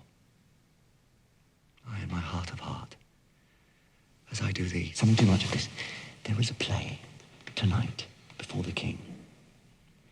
One scene of it comes near the circumstance which I've told thee of my father's death.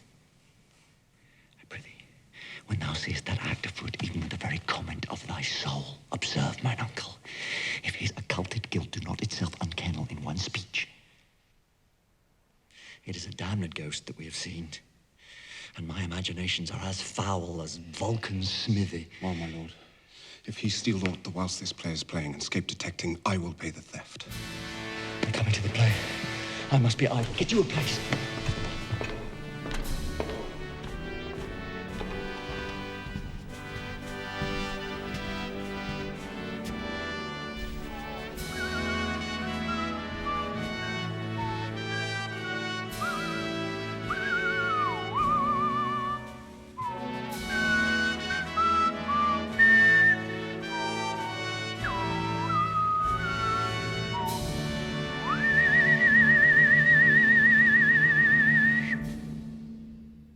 How fares our cousin Hamlet? Excellent, i'faith. Of a chameleon's dish, I eat the air promise crammed. I have nothing with this answer, Hamlet. These words are not mine. No, nor mine now. My lord, you played once at the university, you say? That did I, my lord, and was accounted a good actor. What did you enact? I did enact Julius Caesar. I was killed at the Capitol. Brutus killed me. It was a brute part of him to kill so capital a calf there. Be the players ready? By my lord, they stare upon your patient. Come hither, my dear Hamlet. Sit by me. No, good mother.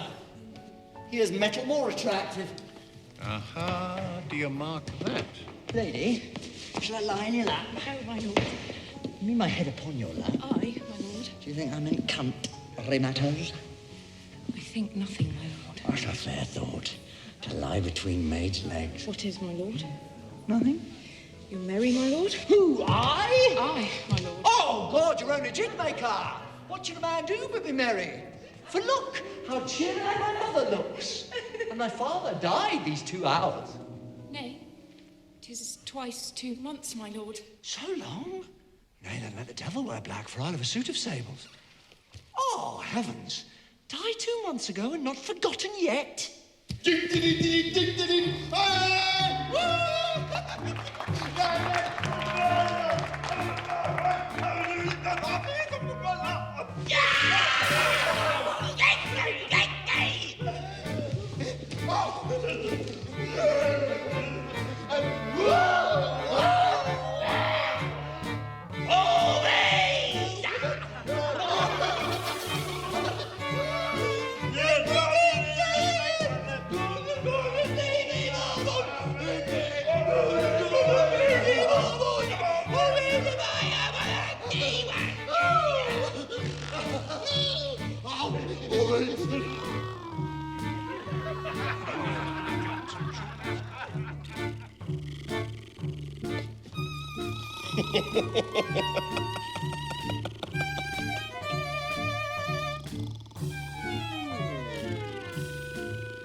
What means this, my lord? Mary, this is munching Malachite. It means mischief. Belike this show imports the argument of the play.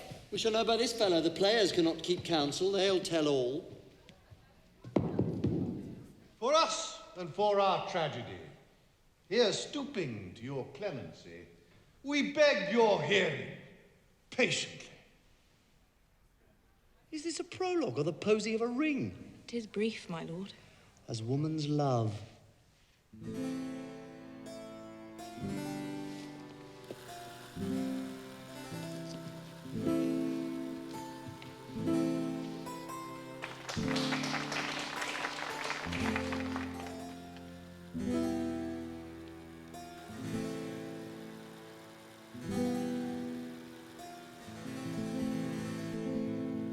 Full 30 years have passed in sacred bands since love our hearts and Hymen joined our hands. So many journeys may the sun and moon make us again count o'er ere love be done. Faith, I must leave thee, love, and shortly too. My operant powers their functions leave to do, and thou shalt live in this fair world behind, honored, beloved, and haply one as kind for husband shalt thou. Oh, confound the rest! Such love must needs be treason in my breast. In second husband let me be accursed. None wed the second but who killed the first. A second time I kill my husband dead, when second husband kisses me in bed. I do believe you think what now you speak, but what we do determine, oft we break. So think thou wilt no second husband wed, but die thy thoughts when thy first lord is dead. Nor earth to give me food, nor heaven light. Sport and repose lock from me day and night. Both here and hence, pursue me lasting strife. If once a widow, ever I be wife. She should break it now. 'Tis deeply sworn. Sweet, leave me here a while. My spirits grow dull, and fain I would beguile the tedious day with sleep. Sleep rock thy brain, and never come mischance between us twain. Madam, how like you this play? The lady doth protest too much, methinks. Oh, but she'll keep her word. Have you heard the argument? Is there no offence in it? No. They do but jest. Poison and jest, no offence in the world. What do you call the play? The Mouse Trap. The play is the image of a murder done in Vienna. Gonzago is the Duke's name, his wife Baptista. You should see it as a knavish piece of work, but what of that? Your Majesty, and we that have free souls, it touches us not. Let the gaurid jade wince. Our withers are unwrung. Ah, this is one Lucianus, nephew to the king. You're as good as a chorus, my lord. I could interpret between you and your love if I could see the puppets dallying. You are keen, my lord, you are keen. Begin, murderer. Pox, leave thy damnable faces and begin. Come, the croaking raven doth bellow for revenge. Thoughts black, hands apt, drugs fit, and time agreeing. Confederate season, else no creature seeing. Thou mixture rank of midnight weeds collected with Hecate's bane, thrice blasted, thrice infected. Thy natural magic and dire property, unwholesome life, usurp immediately. He poisons him in the garden for his estate. His name's Gonzago, the player's extant and written choice Italian. You shall see anon how the murderer gets the love of Gonzago's wife. The king rises. What? Frighted with false fire? How fares my lord? Give o'er the play. Give me some light.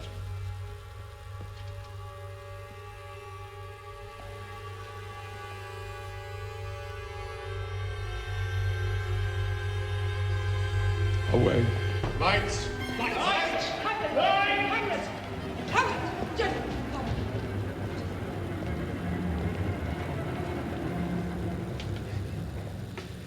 Oh, good Horatio!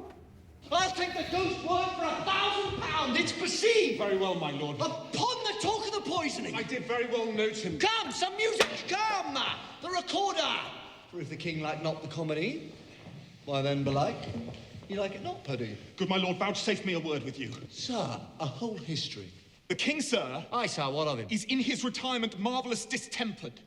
With drink, sir. No, my lord, rather with choler.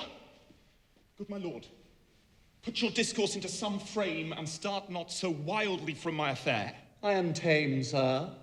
Pronounce. The queen, your mother, in most great affliction of spirit, hath sent me to you. You're welcome. Nay, good my lord, if it shall please you to make me a wholesome answer, I will do your mother's commandments. Oh, sir, I cannot. What, my lord? Make you a wholesome answer. My wit's diseased. My mother, you say? Then thus she says, your behaviour hath struck her into wonder and astonishment. Oh, wonderful son that can so astonish a mother. Impart. She desires to speak with you in her closet ere you go to bed. We shall obey, were she 10 times our mother. Have you any further trade with us? My lord, you once did love me. So I do still. By these pickers and stealers. Good my lord, what is your cause of distemper? You surely bar the door upon your own liberty if you deny your griefs to your friend. Sir, I lack advancement. How can that be when you have the voice of the king himself for your succession in Denmark? Aye, but sir, while the grass grows. The proverb is something musty. Oh, the recorder! Let me see one. To withdraw with you. Why do you go about to recover the wind of me as if you would drive me into a toil?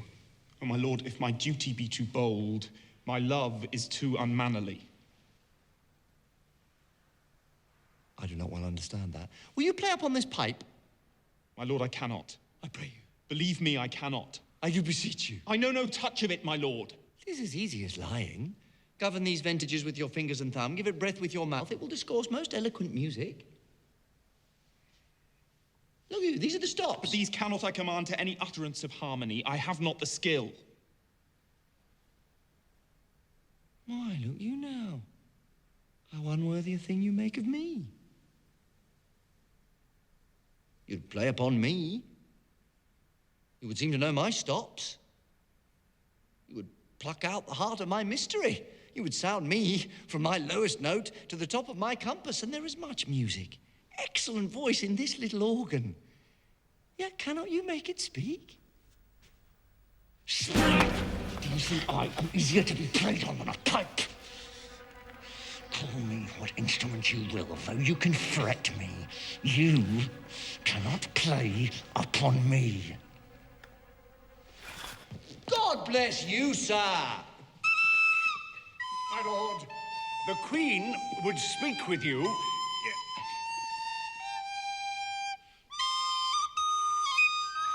And presently... Do you see yonder cloud that's almost in shape of a camel? By the mass, and 'tis like a camel indeed. Methinks 'tis like a weasel. It is backed like a weasel. Or like a whale. Very like a whale. Then I will come to my mother by and by. They fool me to the top of my bent. I will come by and by. I will say so. By and by is easily said. Leave me, friends.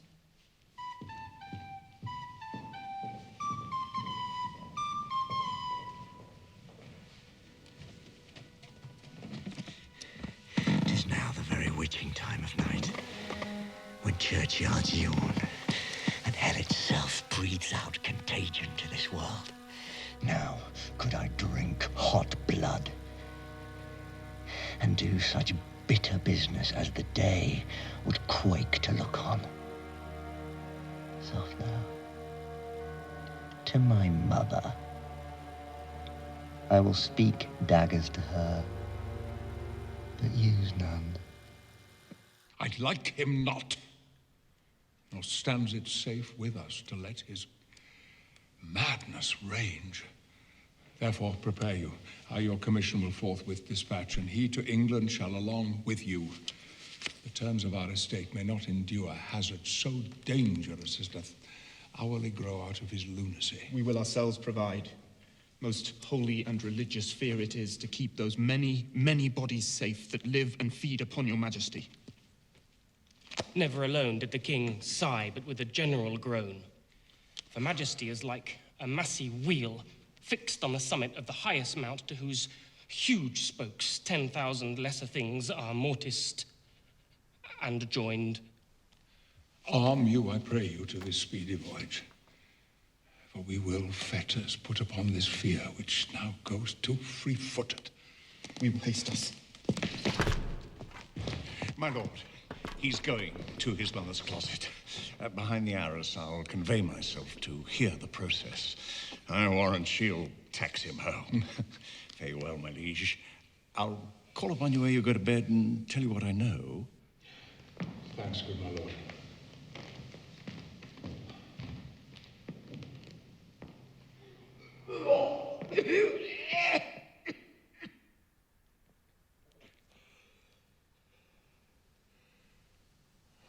My offense is rank.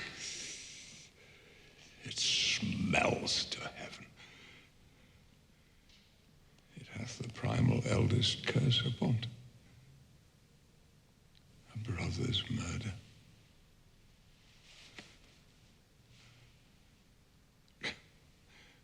Pray, can I not? Though inclination be as sharp as will, my stronger guilt defeats my strong intent.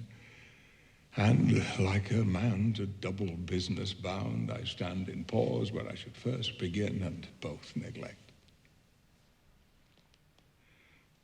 What if this cursed hand were thicker than itself with brother's blood? Is there not rain enough in the sweet heavens to wash it white as snow? Whereto serves mercy but to confront the visage of offense? And what's in prayer but this twofold force, to be forestalled ere we come to fall, or pardoned being down? Then I'll look up. My fault is past. But, oh, what form of prayer can serve my turn? Forgive me my foul murder. That cannot be, since I am still possessed of those effects for which I did the murder. My crown, mine own ambition, and my queen. May one be pardoned and retain the offense? In the corrupted currents of this world, offense's gilded hand may shove by justice, and oft is seen the wicked prize itself buys out the law. But 'tis not so above. There is no shuffling. There the action lies in his true nature, and we ourselves compelled, even to the teeth and forehead of our faults, to give in evidence. What then? What rest? Try what repentance can. Oh, what can it not? But what can it when one cannot repent? Oh, wretched state. Oh, bosom black as death. O limed soul that's struggling to be free, art more engaged. Help, angels, make assay. Bow stubborn knees, and heart with strings of steel, be soft as sinews of the newborn babe.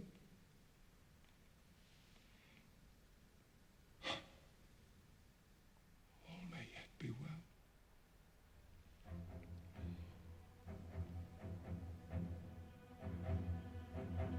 Now might I do it bad? Now he is praying. And now I'll do it! And so he goes to heaven. And so am I revenged. That would be scanned. The villain kills my father, and for that I, his sole son, to this same villain sent to heaven? Oh, this is hire and salary, not revenge.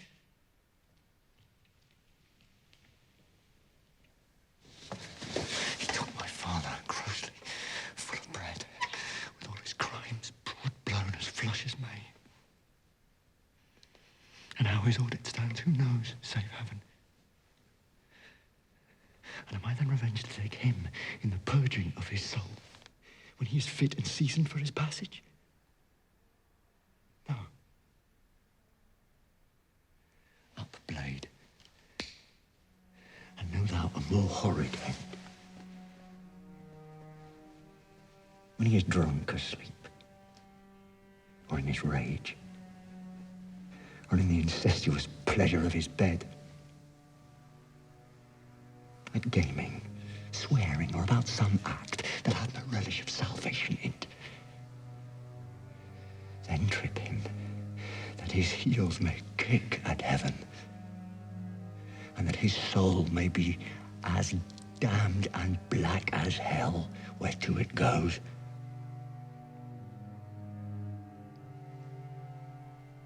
My mother stays. This physic but prolongs thy sickly days.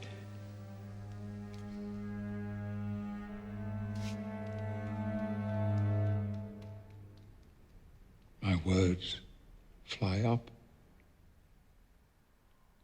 My thoughts remain below.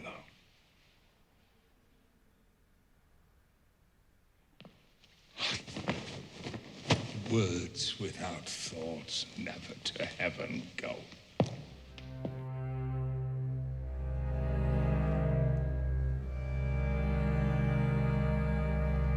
He will come straight. Look, you lay home to him. Tell him his pranks have been too broad to bear with, and that your grace hath screened and stood between much heat and him. I'll silence me even here. But pray you be round with him. I'll warrant you fear me not, but sure I hear him coming.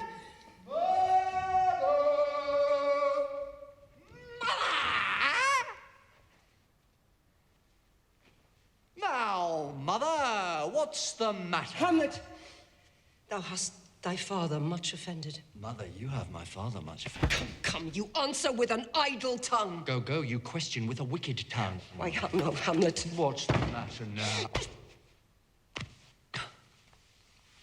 Have you forgot me? No, by the rood, not so. You are the queen, your husband's brother's wife, and, would it were not so, you are my mother. Nay, then I'll set those to you that can speak. Come and sit you down. You shall not budge. You go not till I set you up a glass, where you may see the inmost part of you. Thou wilt not murder me! Help! Help, help! Oh, now a rat dead, or a ducat dead!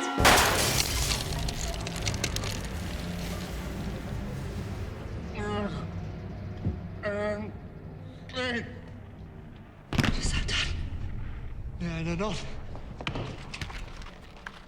Is it the king? What a rash and bloody deed is this? Bloody deed. Almost as bad, good mother, as kill a king and marry with his brother. As kill a king? My lady, 'twas my word. Thou wretched, rash, intruding fool, farewell. I took thee for thy better. Take thy fortune. Leave wringing of your hands, peace, sit you down, and let me wring your heart. And so I shall, if it be made of penetrable stuff. What have I done that thou darest wag thy tongue in noise so rude against me? Such an act that blurs the grace and blush of modesty, calls virtue hypocrite, makes marriage vows as false as dice as oath. I mean, what act that roars so loud and thunders in the index? Look, here, upon this picture, and on this, the counterfeit presentment of two brothers. See what a grace was seated on this brow. Hyperion's curls, the front of Jove himself, an eye like Mars to threaten and command, a station like the herald Mercury, new lighted on a heaven-kissing hill, a combination and a form indeed where every god did seem to set his seal, to give the world assurance of a man. This was your husband. Look you now what follows. Here is your husband, like a mildewed ear, blasting his wholesome brother. Have you eyes? Could you on this fair mountain leave to feed, and batten on this moor, huh? Have you eyes? You cannot call it love, for at your age, the heyday in the blood is tame. It's humble, and waits upon the judgment. And what judgment would step from this to this? What devil wast that thus had cozened you at Hoodman blind? Eyes without feeling, feeling without sight, ears without hands or eyes, smelling sans all, or but a sickly part of one, true sense could not so mope. Oh, shame, where is thy blush? Hamlet, speak no more. Thou turnst mine eyes into my very soul. And there I see such black and grained spots as will not leave their dignity. But to live in the rank sweat of an enseamed bed, stewed in corruption, honeying and making love over the nasty stars. Oh, speak to me no more. These words like daggers enter in mine ears. No more, sweet Hamlet. A murderer and a villain, a slave that is not 20th part the tithe of your priesthood and lord, a vice of kings, a cutpurse of the empire and the rule, who from a shelf the precious diadem stole and put it in his pocket, a king of shreds and patches.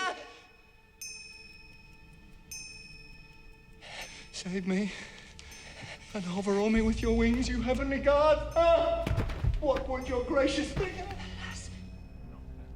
He's mad. Do you not come your tardy son to chide, that lapsed in time and passion lets go by the important acting of your dread command? Oh, say. Do not forget, this visitation is but to whet thy almost blunted purpose.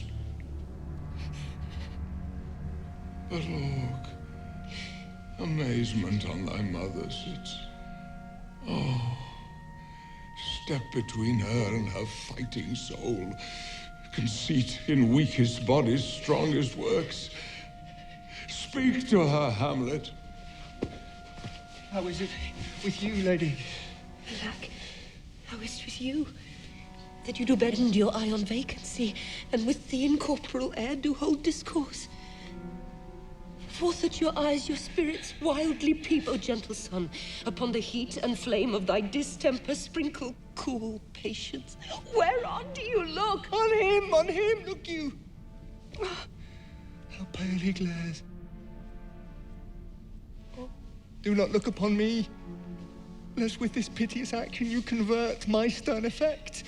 Then what I have to do will want true colour, tears, perchance for blood. Do you speak this? Do you see nothing then? No, nothing at all. Yet all there is, I see. Oh, did you nothing hear? No, nothing but ourselves. Look you now, look how it steals away my father in his habit as he lived. Look where he goes, even now, out at the portal. This is the very coinage of your brain. This bodiless creation. Ecstasy is very cunning in... Ecstasy? My pulse, as yours, doth temperately keep time and makes as healthful music. It is not madness that I have uttered. Bring me to the test. Either matter will reword, which madness would gamble from. Mother, for love of grace, lay not that flattering unction to your soul, that not your trespass but my madness speaks. It will but skin and film the ulcerous place, whilst rank corruption, mining all within, infects unseen. Confess yourself to heaven. Repent what's past, avoid what is to come, and do not spread the compost on the weeds to make them ranker. Hamlet, thou hast cleft my heart in twain. Oh, throw away the worser part of it. Live the purer with the other half.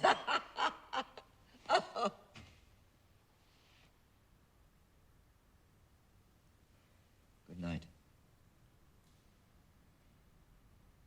But go not to mine uncle's bed. Assume a virtue if you have it not. Refrain tonight, and that shall lend a kind of easiness to the next abstinence. Once more, good night. And when you are desirous to be blessed, our blessing beg of you. For this same Lord, I do repent. But heaven hath pleased it so, to punish me with this, and this with me, that I must be their scourge and minister. I will bestow him, and will answer well the death I gave him. So again, good night. I must be cruel, only to be kind. Thus bad begins, and worse remains behind. One more word, good lady. What shall I do? Not this, by no means, that I bid you do.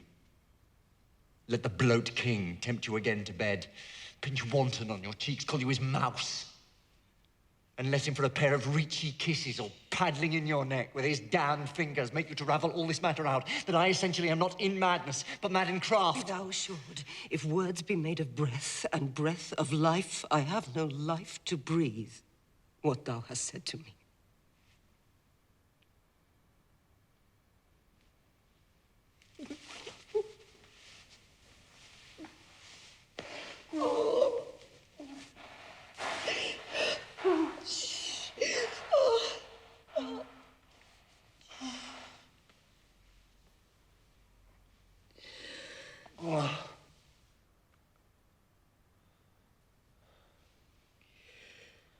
I must to England, you know that? Alack, I had forgot. 'Tis so concluded on. Those letters sealed. And my two schoolfellows, whom I will trust as I will adders, fanged, they bear the mandate. They must sweep my way and marshal me to knavery, let it work. For 'tis the sport to have the engineer hoist with his own petard. Shall go hard, but I will delve 1 yard below their minds and blow them at the moon. Oh, it is most sweet when in one line 2 crafts directly meet.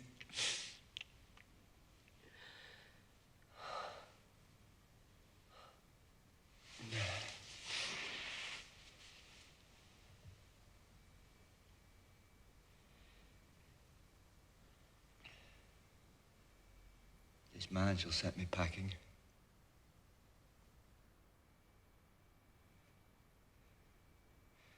I lug the guts into the neighbour room. Mother, good night.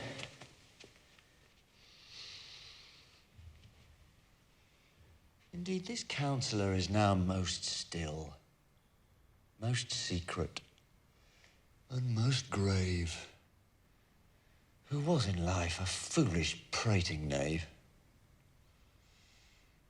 Come, sir, to draw towards an end with you.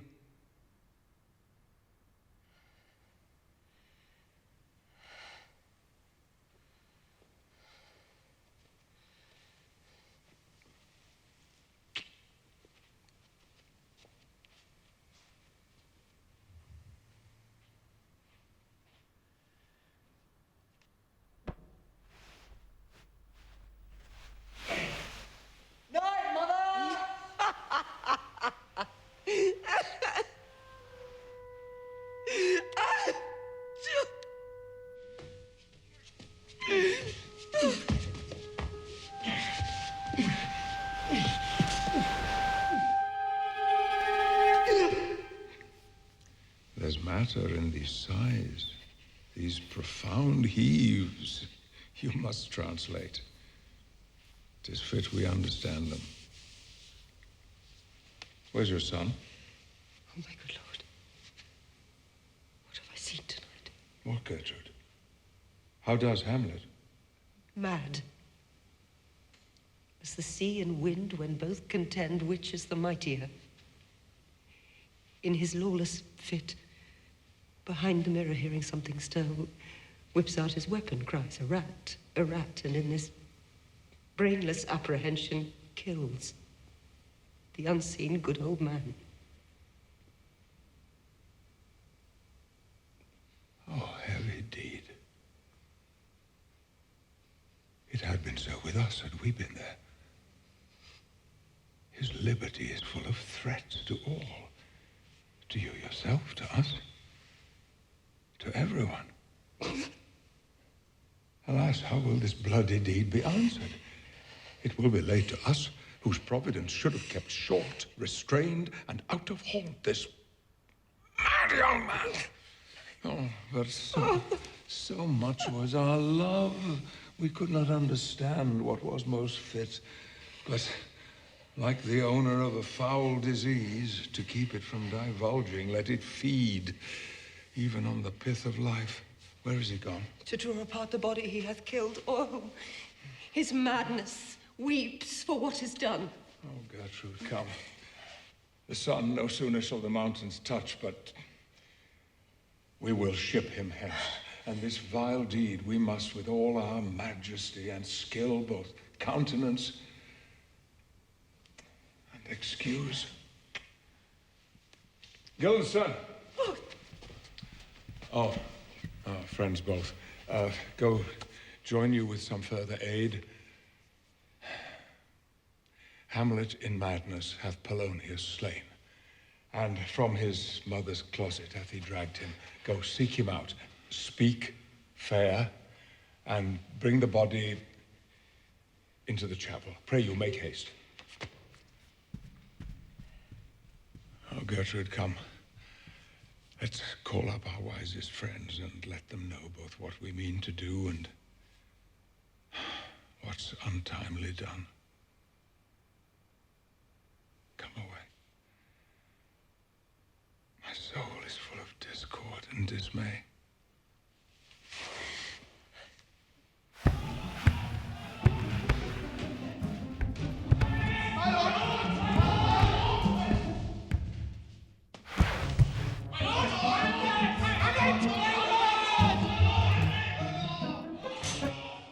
Safe stone.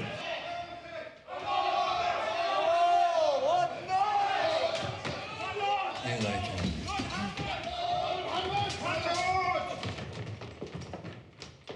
What have you done, my lord, with the dead body? Compounded it with dust, whereto 'tis kin.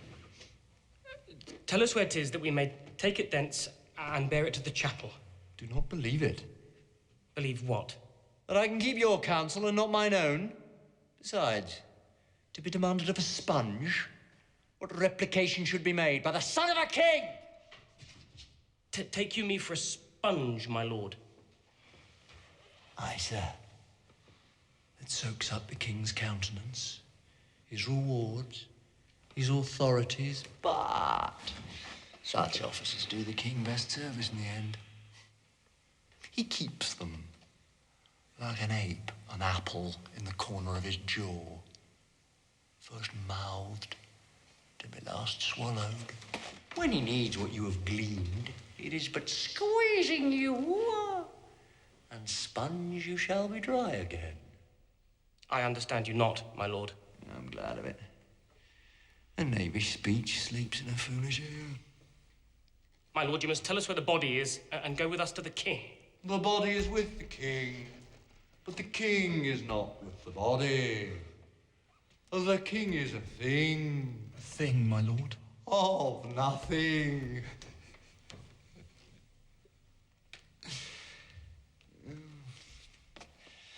Bring me to him.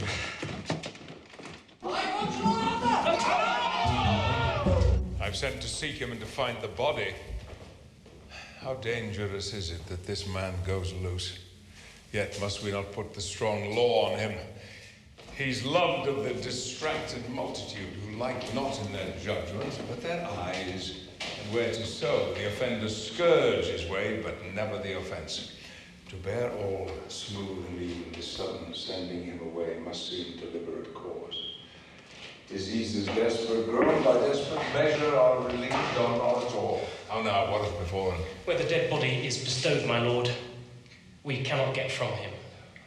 Where is he? Without, my lord, guarded to know your pleasure. Bring him before us. Guildenstern, bring in my lord.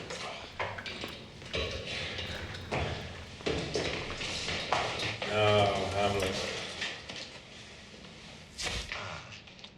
Where is Polonius? At supper. At supper? Where? Not where he eats, but where he's eaten. A certain convocation of politic worms are in at him. Your worm is your only emperor for diet. We fat all creatures else to fat ourselves. We fat ourselves for maggots. Alas, alas. A man may fish with the worm that hath eat of a king, and eat of the fish that hath fed of that worm. What dost thou mean by this? Nothing. But to show you how a king may go a progress through the guts of a beggar. Where is Polonius? In heaven! Send thither to see. If your messenger find him not there, seek him in the other place yourself. But indeed, if you find him not within this month, you shall nose him as you go upstairs into the lobby. Seek him there. You will stay till you come. And Hamlet, this deed for thine especial safety, which we do tender as we dearly grieve for that which thou hast done, must send thee hence with fiery quickness. Therefore prepare thyself. The bark is ready and the wind at help. The associates tend, and everything is bent for England. For England. Aye, Hamlet. Good. So is it, if thou knewest our purposes. I see a cherub that sees them. Come, for England! Farewell, dear mother. Thy loving father, Hamlet. My mother? Father and mother is man and wife is one flesh, and so, my mother. Come, for England!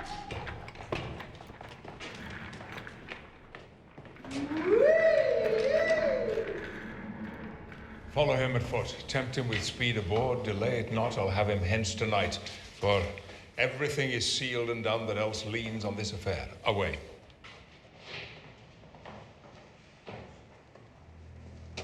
And England, if my love thou hold'st at aught, thou mayst not coldly set our sovereign purpose. The present death of Hamlet. Do it, England.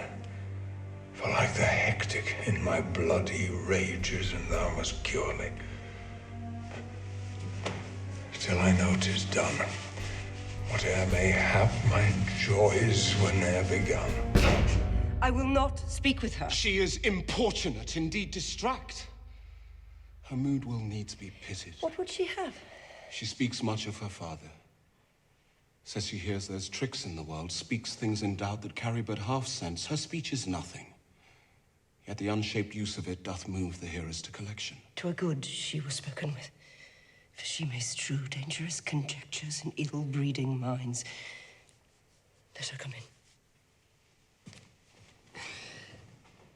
To my sick soul, as sin's true nature is, each toy seems prologue to some greater miss.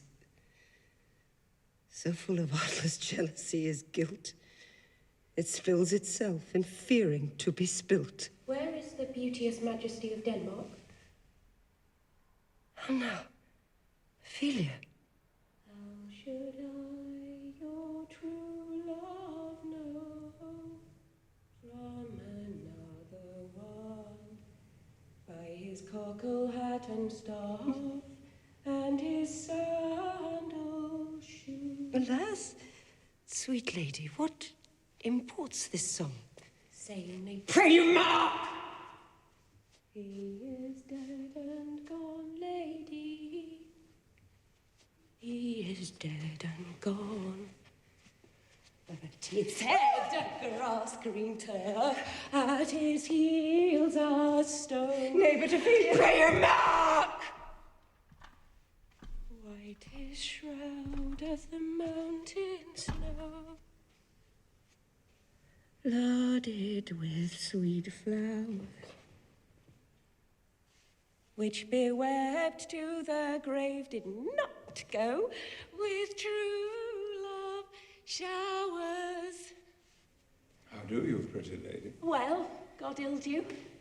They say the owl was a baker's daughter. Oh,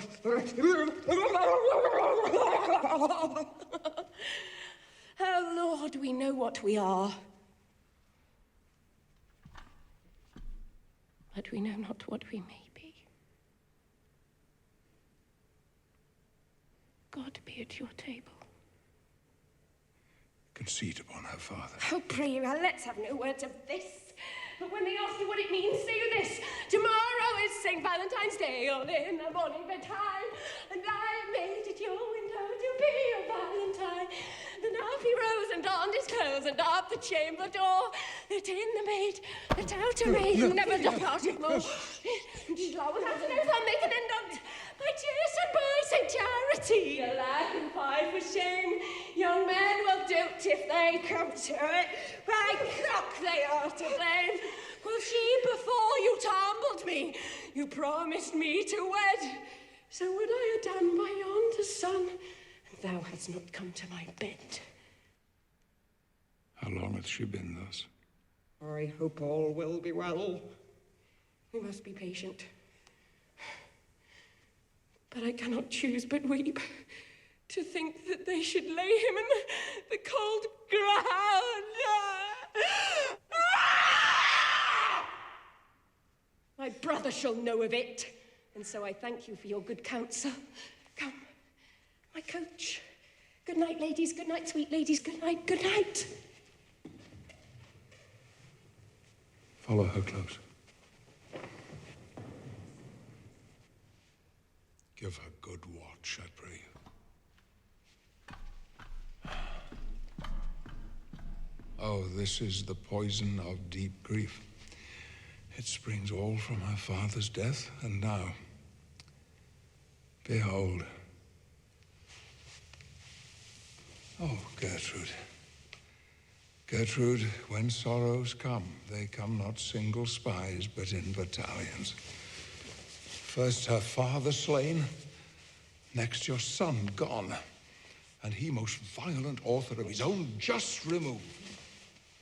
The people muddied, sick, and unwholesome in their thoughts and whispers for good Polonius' death, and we have done but greenly in hugger mugger thus to inter him.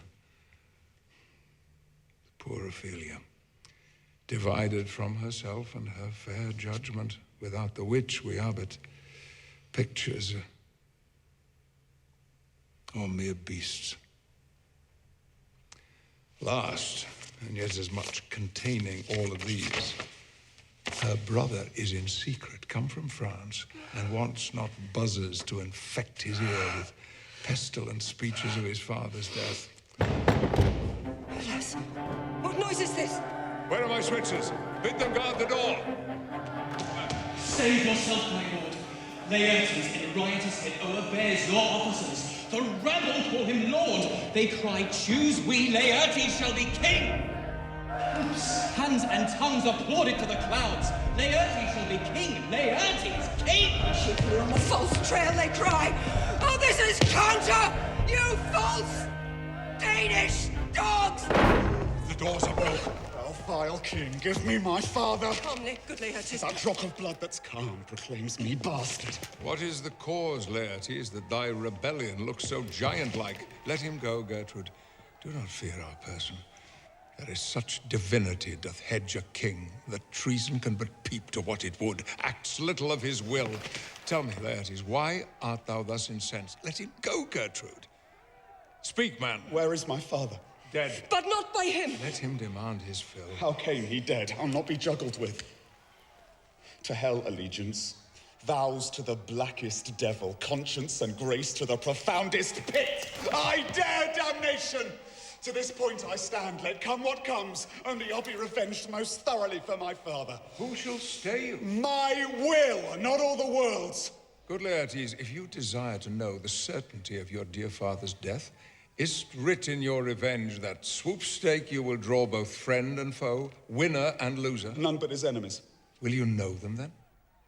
But to his good friends, thus wide I'll ope my arms, and like the kind life-rendering pelican repast them with my blood. Why, now you speak like a good child and a true gentleman. That I am guiltless of your dear father's death, and am most sensibly in grief for it. It shall as level to your judgment pierce as day does to your eye. Let her come in! I know, what noise is that?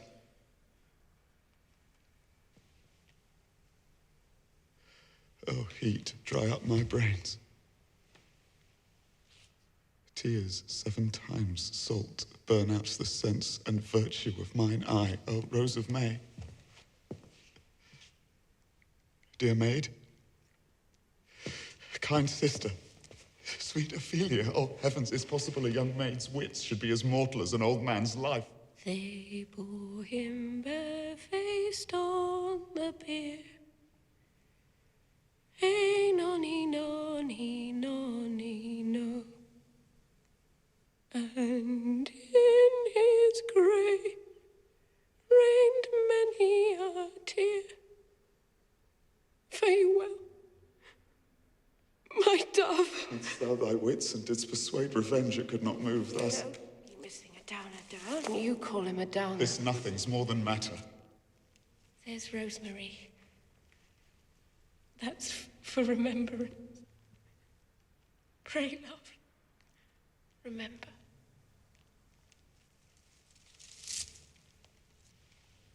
And there is pansies. That's for thought. A document in madness. Thoughts and remembrance fitted.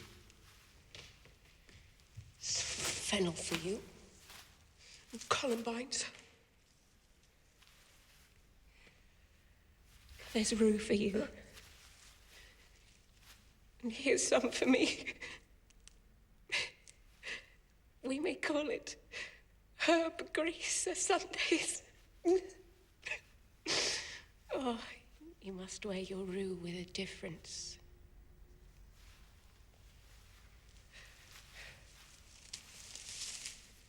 There's a daisy. I would give you some violets, but they withered. All when my father died. They say you made a good end.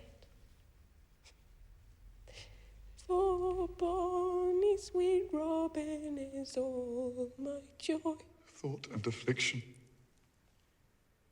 Passion. Hell itself she turns to favour and to prettiness. And will he not come again?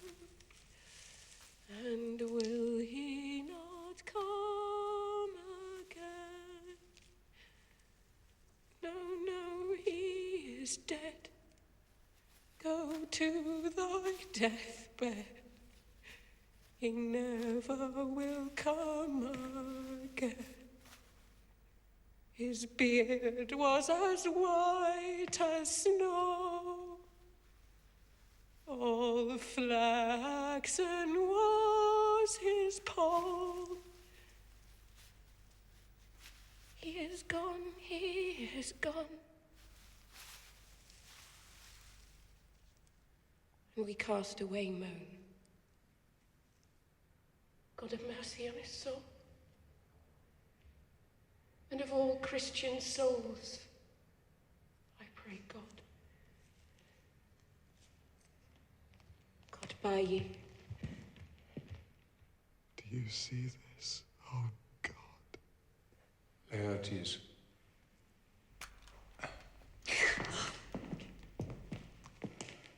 I must commune with your grief, or you deny me right. Go but apart. Make choice of whom your wisest friends you will, and they shall hear and judge twixt you and me, if by direct or by collateral hand they find us touched. We will our kingdom give, our crown, our life, yea, all that we call ours, to you in satisfaction. But if not, be you content to lend your patience to us, and we will jointly labor with your soul to give it due content. Let this be so. And where the offense is, let the great axe fall. Go, Captain! From me greet the Danish king! Tell him the by his license, Fortinbras praise the conveyance of a promised march over his kingdom. I'll do so, my lord. Go strictly on!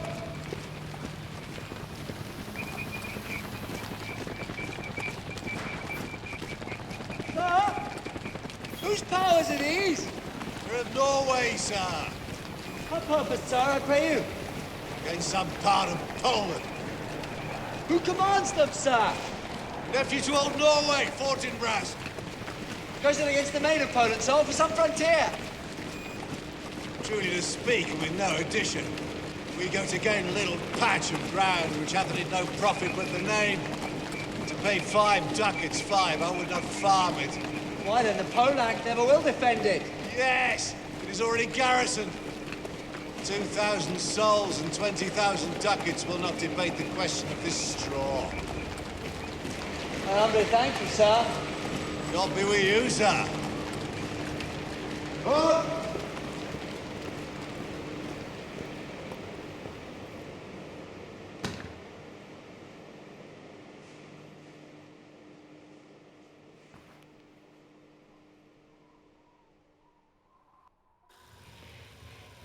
How all occasions do inform against me, and spur my dull revenge. I do not know why yet I live to say these things to do, sith I have cause, and will, and strength, and means to do it. Examples gross as earth exalt me. Witness this army of such mass and charge, led by a delicate and tender prince, whose spirit with divine ambition puffed makes mouths at the invisible event, exposing what is mortal and unsure to all that fortune, death, and danger dare, even for an eggshell.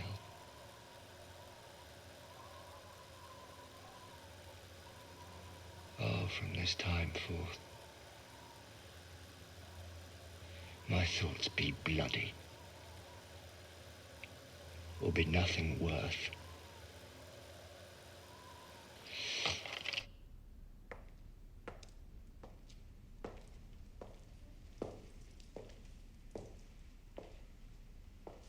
Laertes, was your father dear to you, or are you but the painting of a sorrow?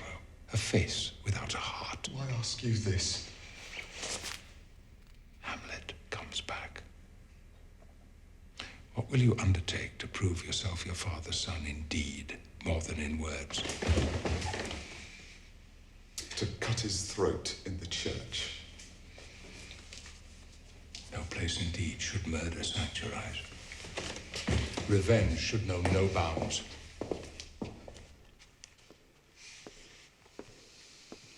But, good Laertes, will you do this? Stay close within your chamber.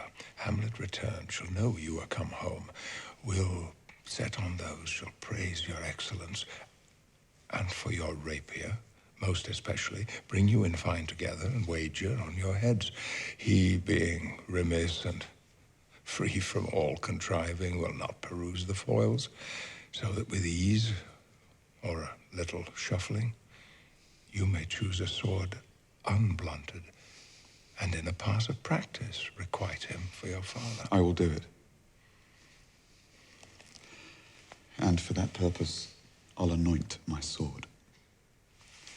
I bought an unction of a mountebank, so mortal that but dip a knife in it, where it draws blood, no cataplasm so rare can save the thing from death that's scratched withal. I'll touch my point with this contagion, that if I but gall him slightly, it may be his death. Let's further think on this. If this should fail, and that our drift look through our bad performance, 'twere better not essayed. Therefore, this plot should have a back or second that might hold if this did blast improve. Soft. I hide. When in your motion you are hot and dry, as make your bout more violent to that end, and that he calls for drink. I'll have prepared him a chalice for the nonce, whereon but sipping, if by chance he scape your venom stuck, our purpose will hold them. How now, sweet queen? One woe doth tread upon another's heel. So fast they follow. Your sister's drowned, Laertes. Drowned? Where? There is a willow. Grows aslant a brook that shows his hoar leaves in the glassy stream there. With fantastic garlands did she come, of crowflowers, nettles, daisies, and long purples. Oh, that liberal shepherds give a grosser name, but our cold maids do dead men's fingers call them. There. On the pendant boughs her coronet weeds, clambering to hang, an envious sliver broke, when down her weedy trophies and herself fell in the weeping brook, her clothes spread wide, and mermaid-like a while they bore her up, which time she chanted snatches of old tunes as one incapable of her own distress, or like a creature native and endued unto that element, but long it could not be, till that her garments heavy with their drink pulled a poor wretch from her melodious lay to muddy death. Alas, then she is drowned. Drowned. Drowned.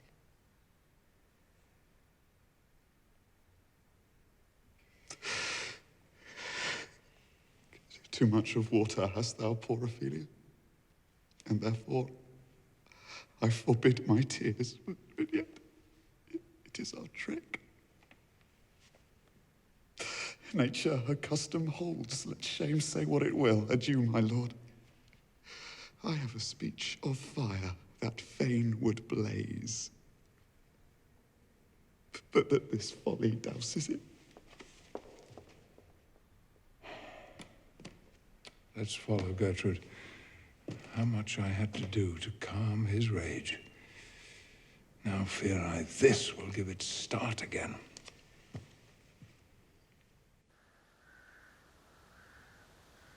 Is she to be buried in Christian burial, that wilfully seeks her own salvation? I tell thee she is, and therefore make her grave straight. Well, how can that be? Unless she drowned herself in her own defence.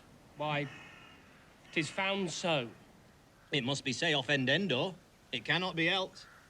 For here lies the point.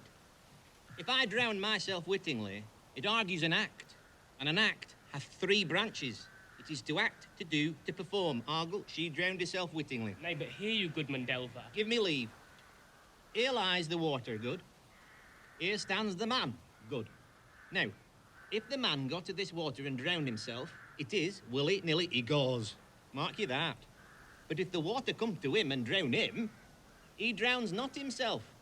Argle, he that is not guilty of his own death shortens not his own life. Cudgel that brains no more about it. Go get thee to you and fetch me a stoop of liquor. In youth, when I did love, me thought it was very sweet. Does this fellow no feeling of his business, that he sings at grave making? Custom hath made it in him a proper seat of easiness. Is he and so? That skull had a tongue in it and could sing once. How the knave jowls it to the ground as if it were Cain's jawbone that did the first murder. Might be the pate of a politician. One that would circumvent God, might it not? It might, my lord. And now my Lady Worms. Chapless. And knocked about the mazzard with a sexton spade. He was fine revolutionary with the trick to see it. There's another! Why, I mean, not that, but the skull of a lawyer. Maybe his quiddities now. His quillets, his tricks. What does he suffer, this rude knave, now? To knock him about the sconce with a dirty shovel and not tell him of his action of battery, eh? I'll speak to this fella. Whose grave's this, sirrah? Mine, sir. Oh, a pit of clay for to be made, for such a guest is meet. I think it be thine indeed, for thou liest in't. Thou lie out of it, sir, therefore it is not yours. For my part, I do not lie in't, yet it is mine. Thou dost lie in't, to be in't and say 'tis thine. 'Tis for the dead, not for the quick, therefore thou liest. 'Tis a quick lie, sir. 'Twill away again, from me to you. What man dost thou dig it for? For no man, sir. What woman, then? For none neither. Who is to be buried in't? For one that was a woman, sir, but rest her soul, she's dead. How absolute the knave is. How long hast thou been a grave maker? Oh, of all the days in the year, I came to it that day our last King Hamlet overcame Fortinbras. How long is that since? Cannot you tell that? Every fool can tell that. Why, it was the very day young Hamlet was born. Either is mad, sent into England. Aye, marry. Why was he sent into England? Why, because he was mad. He shall recover his wits there, or if he do not, 'tis no great matter there. Why? 'Twill not be seen in him there. There the men are as mad as he. How came he mad? Very strangely, they say. How strangely? Faith, him were losing his wits. Upon what ground? Why, here in Denmark. I have been sexton here, man and boy, 30 years. How long will a man lie o' the earth ere he rot? Oh, faith, if he be not rotten before he die, as we have many pocky corpses nowadays that will scarce hold the laying in, he will last you some 8 year or 9 year. A tanner will last you 9 year. Why he more than another? Why, sir, his hide is so tanned with his trade that he will keep out water a great while. And your water is a sore decayer of your horse and dead body. Now, here's a skull, sir. I've lain you in the earth 23 years. Whose was it? Horse and mad fellow he was. Whose do you think it was? Nay, I know not. A pestilence on him for a mad rogue. He poured a flagon of Rhenish on my head once. This skull, sir, was Sir Yorick's skull. The king's jester. This? Ian that. Let me see.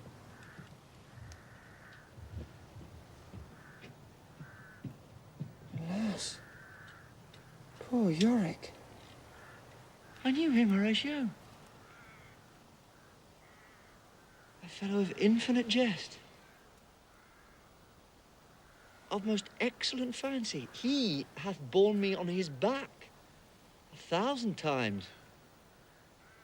And now, how abhorred in my imagination it is. My gorge rises at it. Here hung those lips that I have kissed. I know not how oft. Where be your jibes now? Your gambols, your songs, your flashes of merriment that were wont to set the table on a roar. Not one now to mock your own grinning. Quite chapfallen. Now, get you to my lady's chamber and tell her. Let her paint an inch thick. To this favor she must come. Make her laugh at that.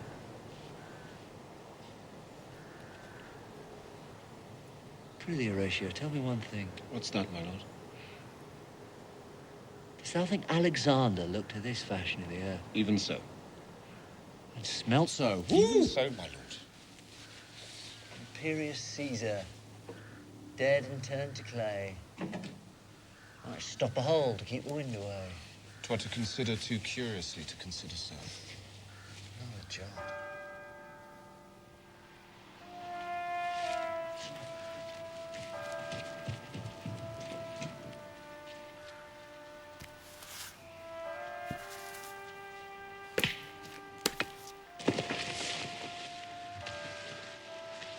Here comes the king. Queen, courtiers, who is this they follow? And with such maimed right, this not betoken the corpse they follow did with desperate hand fordo its own life.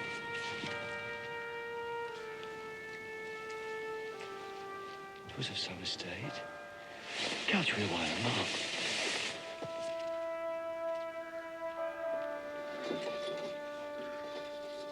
What ceremony else? There's Laertes, mark. What ceremony else? Her obsequies have been as far enlarged as we have warranted. Her death was doubtful, but the great command o'ersways the order. She should in ground unsanctified have lodged till the last trumpet. Must there no more be done? No more be done. We should profane the service of the dead to sing a requiem and such rest to her as to peace-parted souls. Lair in the earth.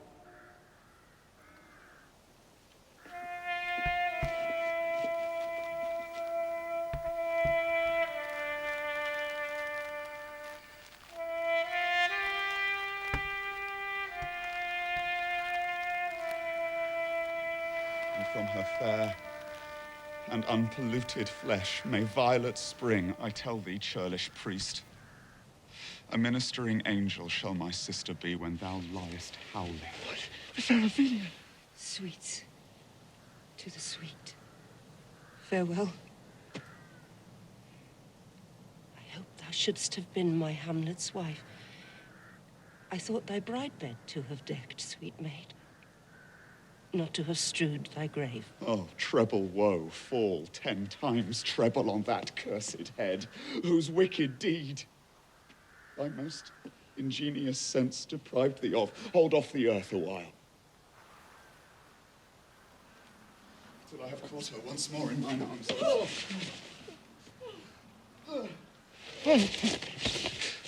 Now, pile your dust upon the quick and dead, till of this flat a mountain you have made, to o'ertop old Pelion or the skyish head Good of is true he Olympus. whose grief bears such an emphasis, whose phrase of sorrow conjures the wandering stars and makes them stand like wonder-wounded hearers. This is I, Hamlet the Dane. Devil, take thy soul! I prithee, take thy fingers from my throat! For though I am not splenative and rash, yet have I something in me dangerous, which let thy wiseness fear. Hold on! Good my lord, be quiet! I will fight with him upon this theme until my eyelids will no longer wag! Oh, my son, what theme? I love the Ophelia. 40,000 brothers could not, with all their quantity of love, make up my sum. What wilt thou do for her? Oh, he's mad, Laertes. Love of God, forbear him. Huh? Swoot, show me what thou do. Would weep, would fight, would fast, would tear thyself, would drink up Isel, eat a crocodile, I'll do't. Dost thou come here to whine?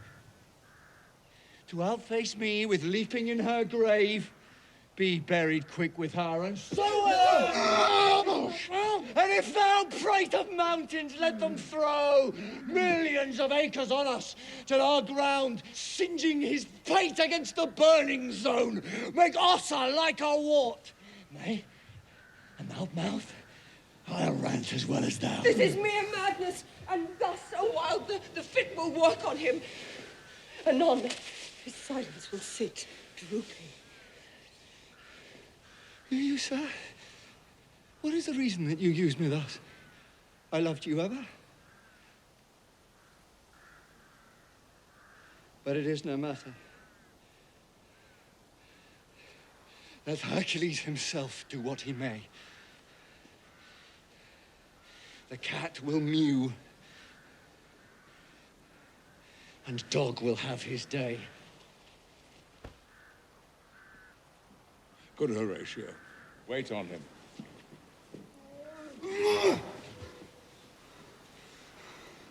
Strengthen your patience in our last night's speech. We'll put the matter to the present push.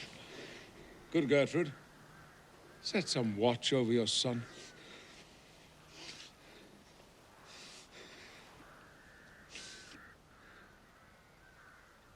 There's a divinity that shapes our ends. Rough hew them how we will. That is most certain. So, Rosencrantz and Guildenstern are dead. My man, they'd make love to this employment there, not near my conscience. Why, what a king is this? Does it not, thinks thee, stand me now upon? He that hath killed my king and whored my mother, popped in between the election and my hopes. Thrown out his angle for my proper life, and with such cozenage. It's not perfect conscience to quit him with this arm. But I am very sorry, good Horatio, that to Laertes I forgot myself. For by the image of my cause I see a portraiture of his. I'll court his favours. But sure the bravery of his grief did put me into a towering passion. Peace. Who comes here? Your lordship is right welcome back to Denmark. I humbly thank you, sir. Dost know this waterfly? No, my lord. Thy state is the more gracious. 'Tis a vice to know him. 'Tis a chuff. Sweet lord, if your lordship were at leisure, I should impart a thing to you from his majesty. I will receive it, sir, with all diligence of spirit. Put your bonnet to his right use. 'Tis for the head. I thank your lordship, 'tis very hot. Oh, no, believe me, it's very cold. The wind is northerly. It is indifferent cold, my lord, indeed. But yet, methinks it is very sultry and hot for my complexion. Exceedingly, my lord, it is very sultry, as 'twere... I cannot tell how. Oh. But, my lord, his majesty bade me signify to you that he has laid a great wager on your head. Sir, this is the matter. I beseech you, remember. Nay, good my lord, for mine ease, in good faith. Sir, here is newly come to court Laertes. Believe me, an absolute gentleman, full of most excellent differences, of very soft society and great showing. Indeed, to speak feelingly of him, he is the card or calendar of gentry, for you should find in him the continent of what part a gentleman would see. The concernancy, sir? Why do we wrap the gentleman in our more raw breath? Sir? What imports the nomination of this gentleman? Of Laertes? Of him, sir. I know you are not ignorant. I would you did, sir. Yet in faith, if you did, it would not much approve me. Well, sir? You are not ignorant of what excellence Laertes is. I dare not confess that, lest I should compare with him in excellence. But to know a man well, were to know himself, I mean, sir, for his weapon. But in the imputation laid on him by them, in his meed he is unfellow. What's his weapon? Rapier and dagger. That's two of his weapons, but well. The king, sir, hath wagered with him 6 Barbary horses, against which he has imponed, as I take it, 6 French rapiers and poignards, with their assigns, as girdle, hangers, and so. 3 of the carriages, in faith, are very dear to fancy, very responsive to the hilts, most delicate carriages, and of a very liberal conceit. What call you the carriages?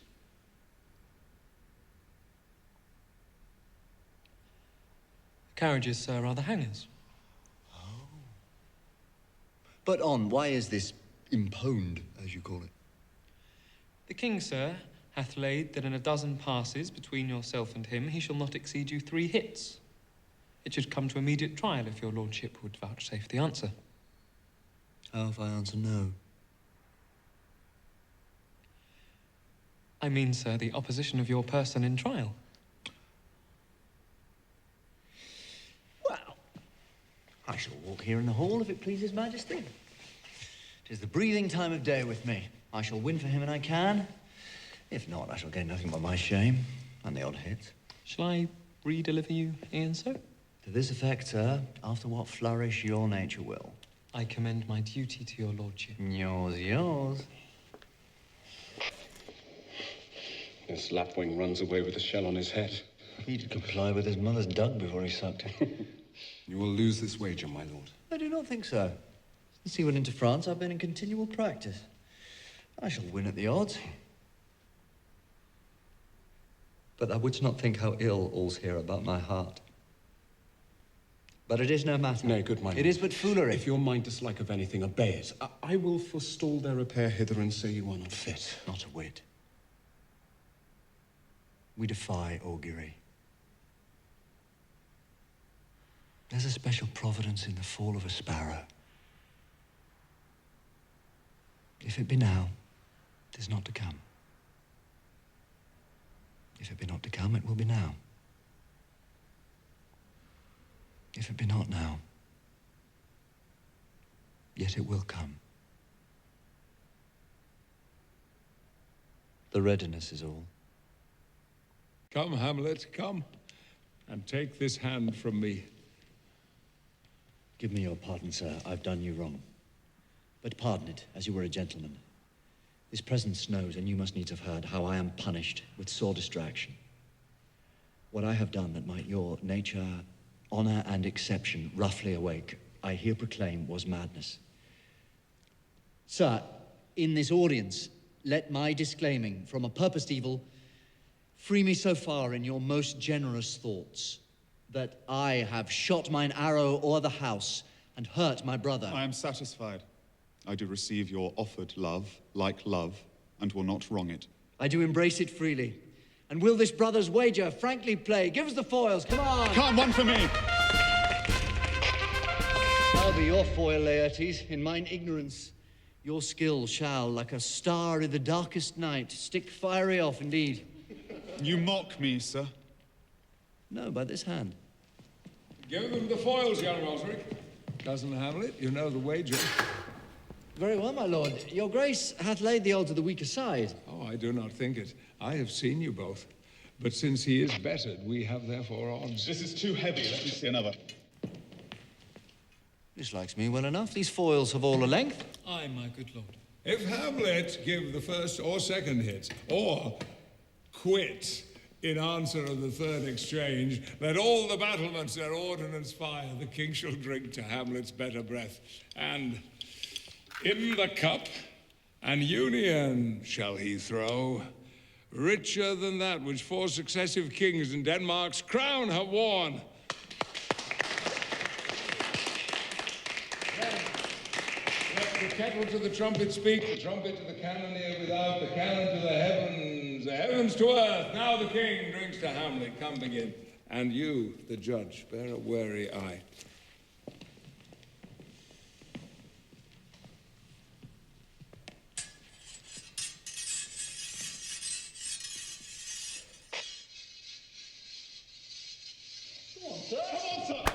No, judgment! A hit, a very palpable hit.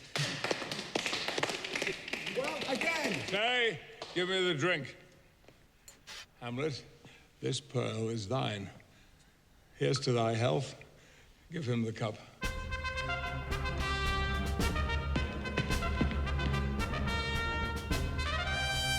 I'll play this bout first. Tell it my well.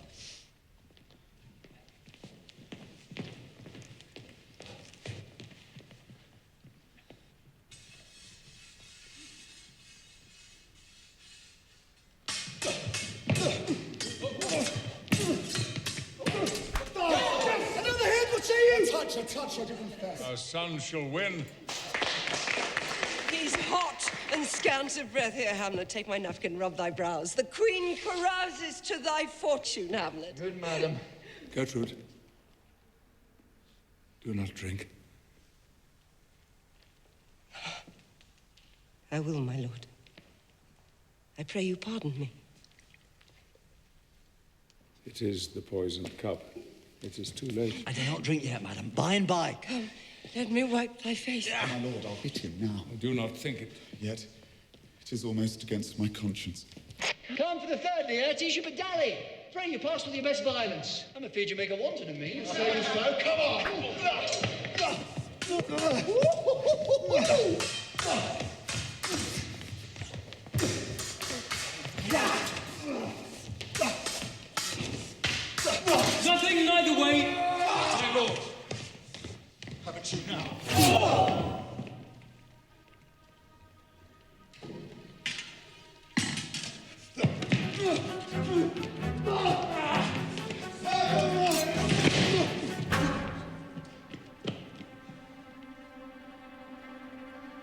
Nay, come again! My lord!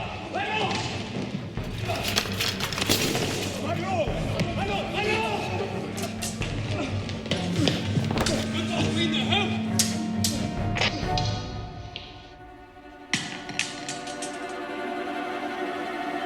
They bleed on both sides. How is't, my lord? How is't, Leontes? My, as a woodcock to mine own spring, Osric, I am justly killed with mine own treachery. How does the queen? She swoons to see them bleed. No!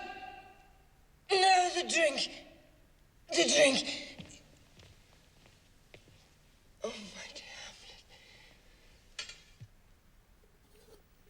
The drink. The drink. I am poisoned. Oh, verily. How? Let the door be locked. Treachery! It is here, Hamlet! Hamlet, thou art slain. No medicine in the world can do thee good. In thee there is not half an hour of life. The treacherous instrument is in thy hand, unblunted and envenomed. The foul practice hath turned itself on me. Lo, here I lie, never to rise again, thy mother's poison. I can no more. The king! The king's to blame.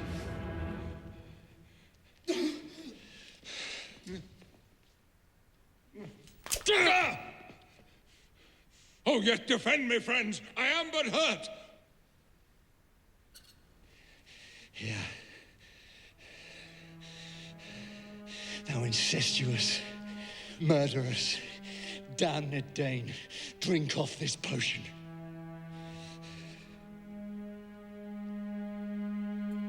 Is thy union here? Follow my mother!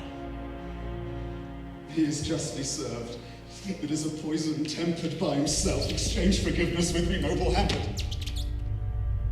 Mine and my father's death come not upon thee, nor thine on me.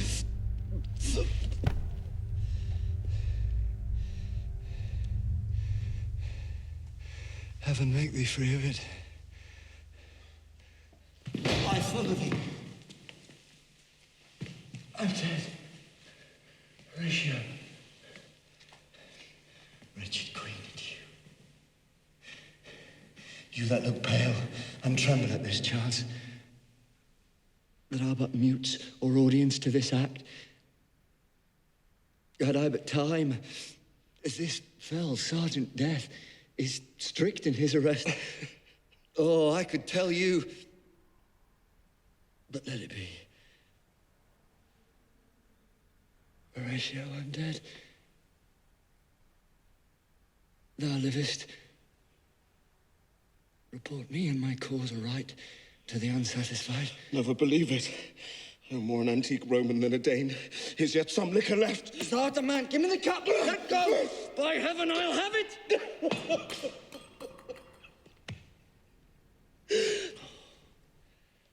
Good Horatio.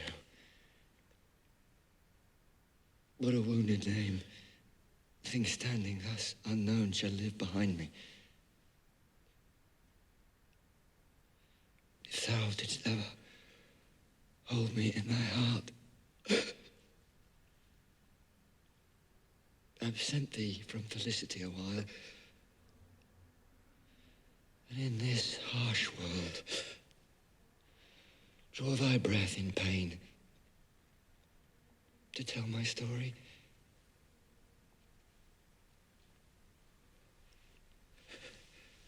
The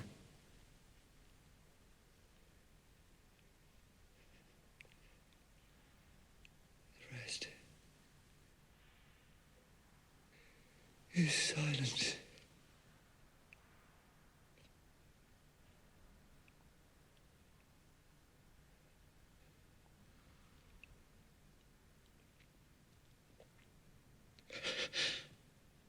Now cracks a noble heart.